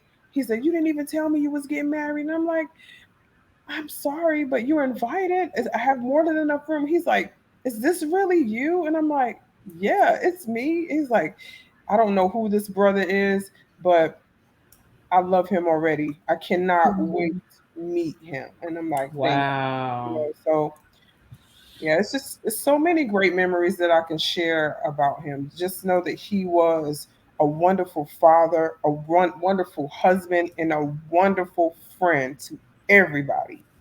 Oh my Didn't goodness. meet a stranger. He didn't meet a stranger. He was perfect to me. I could not tell anybody anything bad about him, except for he snored really bad, but that was just about it. How old was he when he was diagnosed with colorectal cancer? And he was 38. Oh my goodness. So he was so young. Yeah, he was 30. He was 38, about to be 39. Yes, because when he found it was like February, March, he turned 39. He stayed in the hospital for some months, like all the way to like Thanksgiving, and then he turned 40 that following year. So he passed away when he was 44, 45. Wow, I'm so sorry. Wow. Yeah, That's yeah. Amina says, I found mixed culture marriages that communication styles can be different and sometimes a challenge. However, having patience with each other is helpful so much. very true. Absolutely. Absolutely. Patience. Yes. Absolutely. Absolutely. And she says, sorry, loss for your great well, I guess she meant sorry for your great loss. Thank you, Amina. I appreciate that love. Oh my goodness. Have That you, did you watch From Scratch? Have you watched From uh Scratch? Nope, I Can't can't do it? watch it. It's too Don't. Okay. information. You know why? Because it hits home in a lot of areas. Literally everything that you just said. I'm just like, okay, this is Yeah. like, That is my true story. It just, and I've heard people talk about it, but I can't bring myself to watch it because I I just can't. It kind of and reminds she's from me. Dallas. Really? It's yeah, she was In yeah, it was in like the in whole the story movie, is yeah, in the series, yes. in Yeah. the real lady, she was on a talk show that wrote the book that it turned into a series. Like that was her true story. Yeah, she's from Dallas and he was from Italy and he moved from Italy here through the visa process and yeah. Wow. So very similar stories. Yeah. Oh, Yeah, that yeah, no, don't watch it. I wouldn't be able to. Gina, my heart goes out to you, I'm girl. sorry. It really, Thank you, really goes out ladies. to you. Oh my goodness. Thank you. I mean, he must have made a tremendous impact to your life. He You did. know, if yeah. You said you're He still in did. love with him. That's Oh God. powerful. Nobody can hold the torch to this man. I'm telling you. It's just one of those things where when you know you have met the person you were supposed to spend the rest of your life with. You know, Right. I feel Right. like the Most High has his reasons for everything, and his reason for coming into my life is to make me a better person, to love who I am. I will tell you that at one point I didn't even love my hair. Like how ridiculous is that? But that's where I was at the time when I met him. And I remember us going on our very first date because we communicated a lot, like through phone. And at the time, I was studying so much. I, I was like, I don't have time. But then one day I said, okay, you know what? Let me just go out with him. When I went out with him, I wore this long weave down my back, Mm. like, is this your hair? I was like, you're trying to be cute. And so he was like, you know what? A woman that wears their natural hair, it's just beautiful to me. Do you ever wear your natural hair? And I'm thinking to myself, no. But then finally, Mm. one day I just stopped wearing hair and I started wearing my natural hair. And then of course I started growing locks. And he was in love with it. He was like, baby, like Wow. so So beautiful. he really brought out like your natural self. Straight Yeah, up. he made me love myself. Where growing up, you have this nasty self esteem. If any ladies on here have had just self Mm-hmm. esteem issues, he just made me come into my own. So when I say he made me into a woman, not like he could actually, but just the way that he treated me, the way he made me love myself, because he loved himself. I'm going to tell you, that guy was vain, and he was very handsome to be able to do that. So he just made me love myself and just grow into my own. And I Right. am so forever grateful for that. I hear that. I hear Hmm. that. Well, that is a very powerful memory. Mm-hmm. Um, the nurse in me, of course, has to let me see if I can get this right now because I've been having some technical difficulties. But the nurse in me has me needing to share information. Can y'all Hmm. still see? Can y'all see Yes. me? Mm-hmm. Yes. Okay, well you can see the screen anyway. I don't know why you can't see me. Mm-hmm. But anyway, on colorectal health and the importance of getting regular colon screenings. Uh-oh. Mm-hmm. Let me see if I can get that back up there. All right. So anybody over the age of 45 or has a family history or personal history of colon polyps or family history of colon cancer or any kind of chronic inflammatory bowel disease or Crohn's disease or anything like that, or any history of cancer at all are at higher risk for developing colorectal cancer. So I urge you to go ahead out there and get your screenings on time. Okay, screenings should start at age 45. Colonoscopies, okay, to get that screening and at least a baseline. All right, and keep up Mm-hmm. with your exercise and maintain your normal body weight. Eat plenty of fruits and vegetables and increase that roughage in your diet. All right, fiber. avoid high fat foods, and at least cutting back on your smoking and alcohol consumption. All of these things can help your colorectal health, your gut health, Mhm. okay, and help prevent colon cancer. Colon cancer is one of the preventable and curable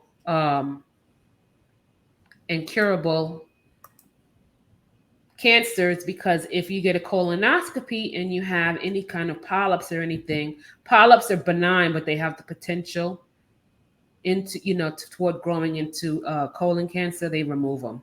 So colon cancer is one of the more preventable cancers. Okay, and I will include a link for anybody who might need more information on colon cancer, colorectal health, and if they need to locate a doctor to get their screenings.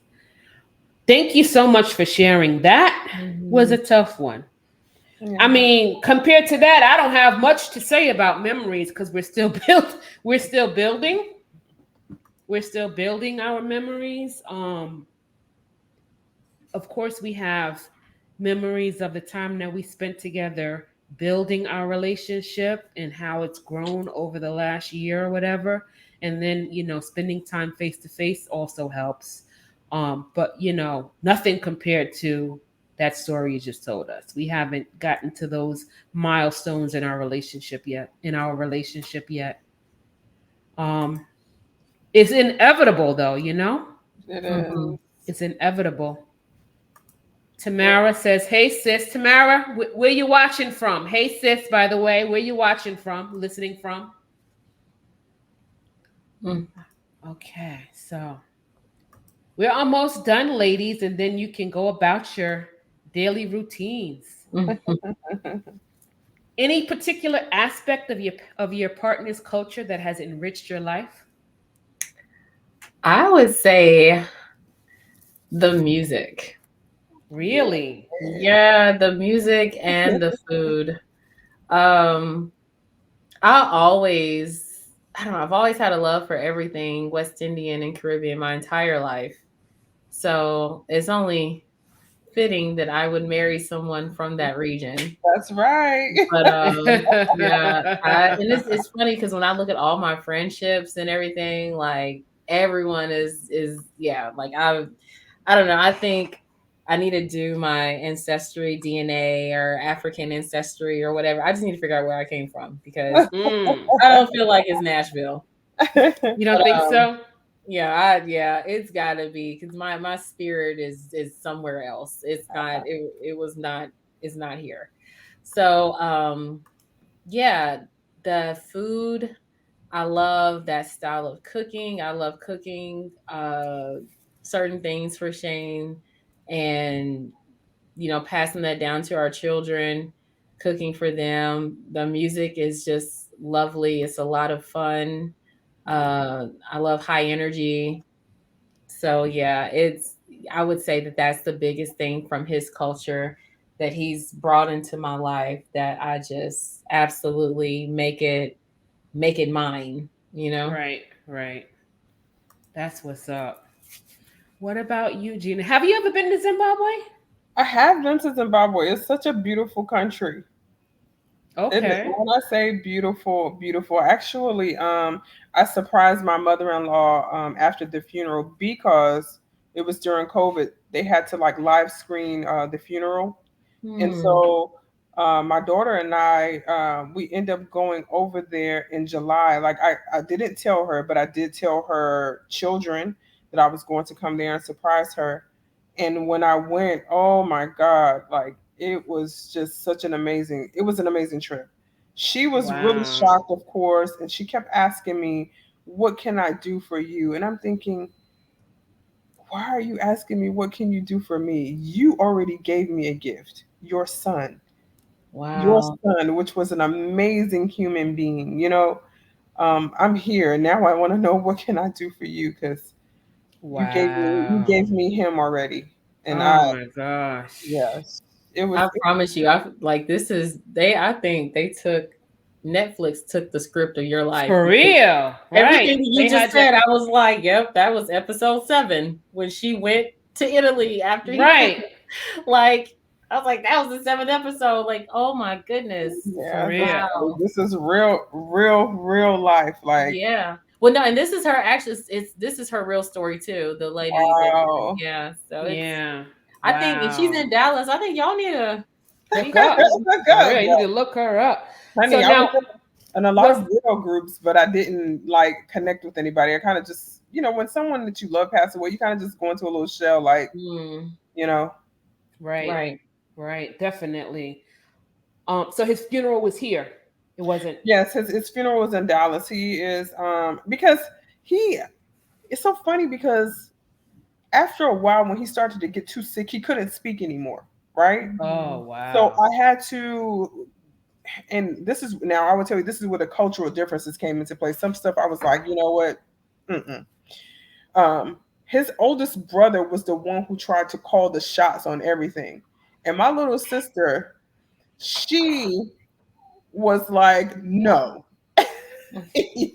My sister is, even though she's younger than me, she acts older than me sometimes because she's just like on point with a lot of things. She's like, no, if this is how Gina wants it done, this is how we are going to do it. You have to remember one thing. Mark is in America. He is not in Zimbabwe. So y'all are not getting ready to tell her how to run the situation. And, and nothing was wrong with how he was trying to do things. But at the same token, it was more like they have a hierarchy in their family. Like, you don't talk to him, you got to talk to him. You don't talk to him, you got to talk to him. And it's like, who's paying for all of this? Like, who are y'all taking care of the bill with all of this going on? Nobody's doing anything. Everybody just wants to dictate on what should be done. Like, I will give you an example. In their culture, when a person passes away, the family can come over and literally clean out your whole house if they wanted to. Just take. What do you mean, like they can clean up? No, girly. I mean, like, take your stuff. And so, of course, that would have never happened in my house. But, in certain situations, like some of the older generation, they would have it to where the brother can marry the wife and take everything. What? And so whenever they came over, some of them, they came to take some of his belongings, and which I didn't mind, but it got to the point where mentally I wasn't ready to see his clothes go out of my house. How could that possibly be? Girl, oh no. I was tripping out. So my mom ended up coming, and my mom, she, how Caribbean moms are. Okay, so she's one of those ladies that she's just not. She ain't gonna stand for just anything. She's gonna let you know, like, no, this is not gonna go. Period. Right. But she said it in a nice, nasty way to where his sister kind of like backed down a little bit, even though they still took some of his stuff. But it was almost like it was a problem with me telling them, I don't want you taking all of Marky's things. Like, I can't handle getting rid of his stuff. Like, I wake up every day, even though he's not here, I still see all of his ties, all of his nice shirts, all of his shoes here in one place. I want them to stay there. Right? Girl, they came to clean up. Wow. And they were not even living in my country. So that was a hard thing to do. Yeah, that was hard. I can tell you that was very hard. No way. Yeah. That's crazy. I don't know how that would float with me. I guess for me, as far as what aspects of my partner's culture that I feel has enriched my own is the fact that he's proud. He's a proud Ghanaian man. So his culture means a lot to him, and his family, and they're very family oriented. And they definitely ascribe to their customs and practice their customs heavily, Muslim and Ghanaian. And I really appreciate that. Like, I when I was over in Ghana, they gave me the traditional lele ceremony, which is like a cleansing bath before any kind of ritual or any kind of nikah ceremony in the masjid. You get this cleansing lele bath, and I wanted to show the video, but it's not loading. So I guess I'm gonna have to show it on the back end once I edit this video and post it on YouTube. So all of the videos and the pictures that you all have sent me will be loaded on the back end with the final edit. So don't worry, don't fret. I didn't forget to put anything up. It's just that I was hit with a little bit of a virus on my computer on Friday and I panicked, and things haven't been right since. So I'm in the process of getting that fixed. But anyway, yeah, so it was a lele ceremony, and they kind of like rub this henna mud. It's like this henna from the earth all over you. They bathe you in it. It's like a red mud, and it's supposed to be like a beautification ritual, because of course the person that is the bride or the intended is the one supposed to be the most beautiful in the room and stand out and radiant. And so just remembering having to get up at, I want to say 4:00 in the morning, Ghana time, after being up the night before until 1:00 in the morning, not even the night before, but the same morning. So literally 3 hours sleep to have to go get this ritual done. It started from the night before. They actually put it all over you, and they put it on your feet or whatever. And then they tie your feet in plastic bags and your hands, and you have to sit there with the bags tied on your hands and your feet for like 8-9 hours. Well, we got a late start, so it didn't happen to be like 8 or 9 hours for me to sit there in that mud. It was like 4 hours. She said it can't be no less than 4 hours. So here I am sitting there. I went back to the Airbnb, and I'm sitting there with my hands in plastic and my feet in plastic, and I'm sitting on the couch like this, trying to get a nap, because I knew I had to wake up at like the crack of dawn in 3 hours to go get it washed off and reapplied all over my body and everything. But I'll have to post that video later because it's not cooperating. Oh my! But yeah, you do have a nice, rich hue to you once it's all said and done. And it was so important to his family and to him that I have that done. That I actually felt the urgency. Okay, this is a cultural thing. All right, I'm going to go ahead and do it. And so the Hajia, which is Hajia means a woman, a Muslim woman that has gone to Hajj, to Mecca, as one of the 5 pillars of our faith. So when a woman or a man goes to Hajj, he gets the title Hajj or Hajia in front of their name. So we just call her Hajia for short. So when she was telling me the story of how the tradition began, I just felt like these people are allowing me into their culture. Like, this is the real deal here, And so, I'll always, keep that memory near and dear to my heart, because they didn't have to do it. It could have been an experience like so many other American women that go to Ghana or Africa get, where they don't get that immersion. They just get married, and some of the culture is skipped because some people do have ulterior motives, Absolutely. So, but it was at that moment that I felt like, okay, yeah, this is intense here. So that's my the fact that they are just so into their culture and into their heritage, and into the Ghanaian way of life, and willing to share it. It's that for me. Yeah. So, words of wisdom for future transcontinental couples. If there's people out there right now thinking about embarking upon this journey, or have somebody that they know and can offer some words of advice, what would you tell them?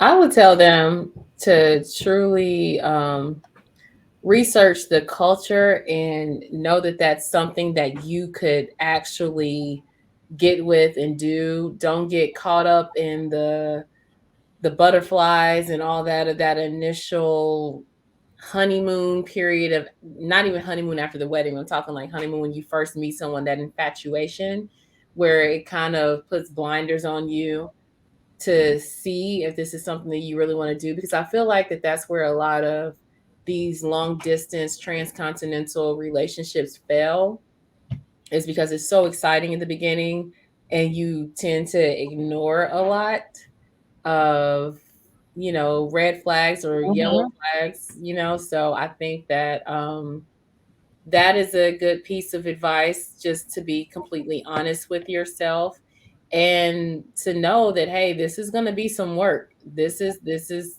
going to be work. So be prepared to put in extra work on top of the work that it requires to make a relationship work. But this is going to be some work with, you need to learn embassy processes and procedures, and knowing like have your documents on hand. Like, go ahead and get your birth certificate, a couple copies of them. Go ahead and have these things on hand, because you never know when something is going to be required of you. And the only time you can get it is going to be this day. Oh, the office is closed because it's a federal holiday, and it's so many things that happen. So get your passports, get your birth certificates, get all these things in one place where you're not having to search. So that would be my word of wisdom for these couples that are going to be taking it to the next step that's leading to marriage. Absolutely. Okay. Absolutely. Good advice. Mm-hmm. Gina, you have any advice? I will have to piggyback on what she said, but I would also like to add, definitely look out for the red flags. And then on top of that, don't worry about what other people have to say. Because just because somebody else wanted to marry somebody else for papers doesn't mean that that person wants to do you the same way. So try not to worry about what other people have to say in a negative aspect, but just look to the positive on what love has to bring to a person that's way across the water, because anything is possible. Anything is possible. I know I'm a hopeless romantic, but I also had to look at so many things that came into play, even though he was in America. And like I said, as you know my story now, everything went well. But I just feel like sometimes outside interferences, you'll have somebody saying, girl, you're marrying him, he's over there, he could be doing this, he could be doing that. And you're like, because I've seen some of my friends marry, other people, from different countries. And I mean, they've heard it all. I've heard it all, even though we were here together. So I just feel like don't let, outside interferences or people come in and try to tell you what you should do with your relationship. Like, if you need good sound advice from people who have been through it, you go to them, not people who have never walked that shoe. Yeah. Because they won't understand it. Absolutely. And I'm just gonna piggyback off of you ladies. Follow your heart, proceed with caution, and watch out for the red flags. But ultimately, you know, you're not really going into it blindly, because God has given us intuition. And if you see something or hear something that's not right and you don't act on it, then shame on you. You know what I mean? Just go into it with your eyes and ears open, but don't let it jade you or taint your view. Either way, on the good or the bad, don't let it taint your view, and just follow your heart. Yeah, absolutely. So one last question. Would you do it all over again, ladies? Absolutely. In a heartbeat. In a heartbeat. Absolutely. In a heartbeat. I know, Gina, you're like saying, can I do it over again? Hey, Erica, you just don't even know. If I could just have one more day with that person. Oh my goodness. That would be just amazing. Just not to hear his voice anymore when it was all going downhill was like suffer for me. Because you know what? That accent just drove me insane. Even though he was Mm. from Africa, he had like this British accent that was like, why? So Oh my sometimes people would gosh. be mistaking him for a Caucasian male on the phone because Really? yes. So he's like a Idris Elba. That's what I keep saying. I said, "Oh Lord, I'd have me Like, my come own on, personal." come here, Idris. Oh Yes. Talk to me. Like, Lord. I am Mark. It's like, hey, I came to check out Mark. Is Mark available? And he's like, I am Mark. And they're like, I thought you was a Caucasian man. He's like, big, tall, chocolate brother, not a Caucasian man. That is so funny. Love Yeah, I it. can't wait to post these pictures on the back end. I'm sorry that this was an issue, but don't worry. We gonna put a face to the face and a face to the names. I But didn't yeah, give you a lot of pictures of myself with him. I just gave you like that one picture with yes. our wedding. Yeah, that's the No, only one. I didn't get the one. I got the memorial. I only got the one from the memorial. No, I sent you two. Check your email. I promise. I'll look again. Okay, I'll look again. All right, that sounds good. But yes, absolutely, I would choose this again. I don't have any regrets up to this point, and I don't anticipate any. Yep. Yeah. Same. So the power of love knows no borders. You know, it has an extraordinary ability to bridge gaps, transcend differences, and bring people from diverse backgrounds together. Love can defy cultural barriers, language barriers, and societal expectations, forging connections that go beyond geographical boundaries. When two individuals from different countries or cultures find love, they embark on a journey that requires understanding, compromise, and empathy. In these transcontinental relationships, love becomes the driving force that propels them to navigate the challenges and embrace the beauty of their differences. Love teaches us that humanity is united by our capacity to care for one another, and it reminds us that our similarities far outweigh our differences. It is through love that we discover richness in diverse cultures, broaden our perspectives, and create harmonious bonds that extend far beyond the borders that once separated us. Love truly has the power to build bridges and foster a more interconnected and compassionate world. I want to thank you, ladies, for tuning in and joining me and sharing your stories. Before you go, don't hang up yet or log off yet. I'm gonna dismiss the viewers, but I just want to remind them and thank them for tuning in as well, and to catch us on the next episode, which is tomorrow. I go live and I will be talking about uh, modest fashion with my girl, my namesake, Saafiyah Abdullah. She is a fashion icon to me, and she will be sharing her fashion insight on all things modest fashion tomorrow, 7 p.m. here on Facebook Live and YouTube Live, 7 p.m. Central Standard Time. And if anyone needs more information about colorectal cancers or any kind of cancers, just inbox me. I'm here for you. It's the nurse in me that does these type of things. So bear with me, y'all. All right. Let me see. We have one more comment. Amina says, thank you for sharing.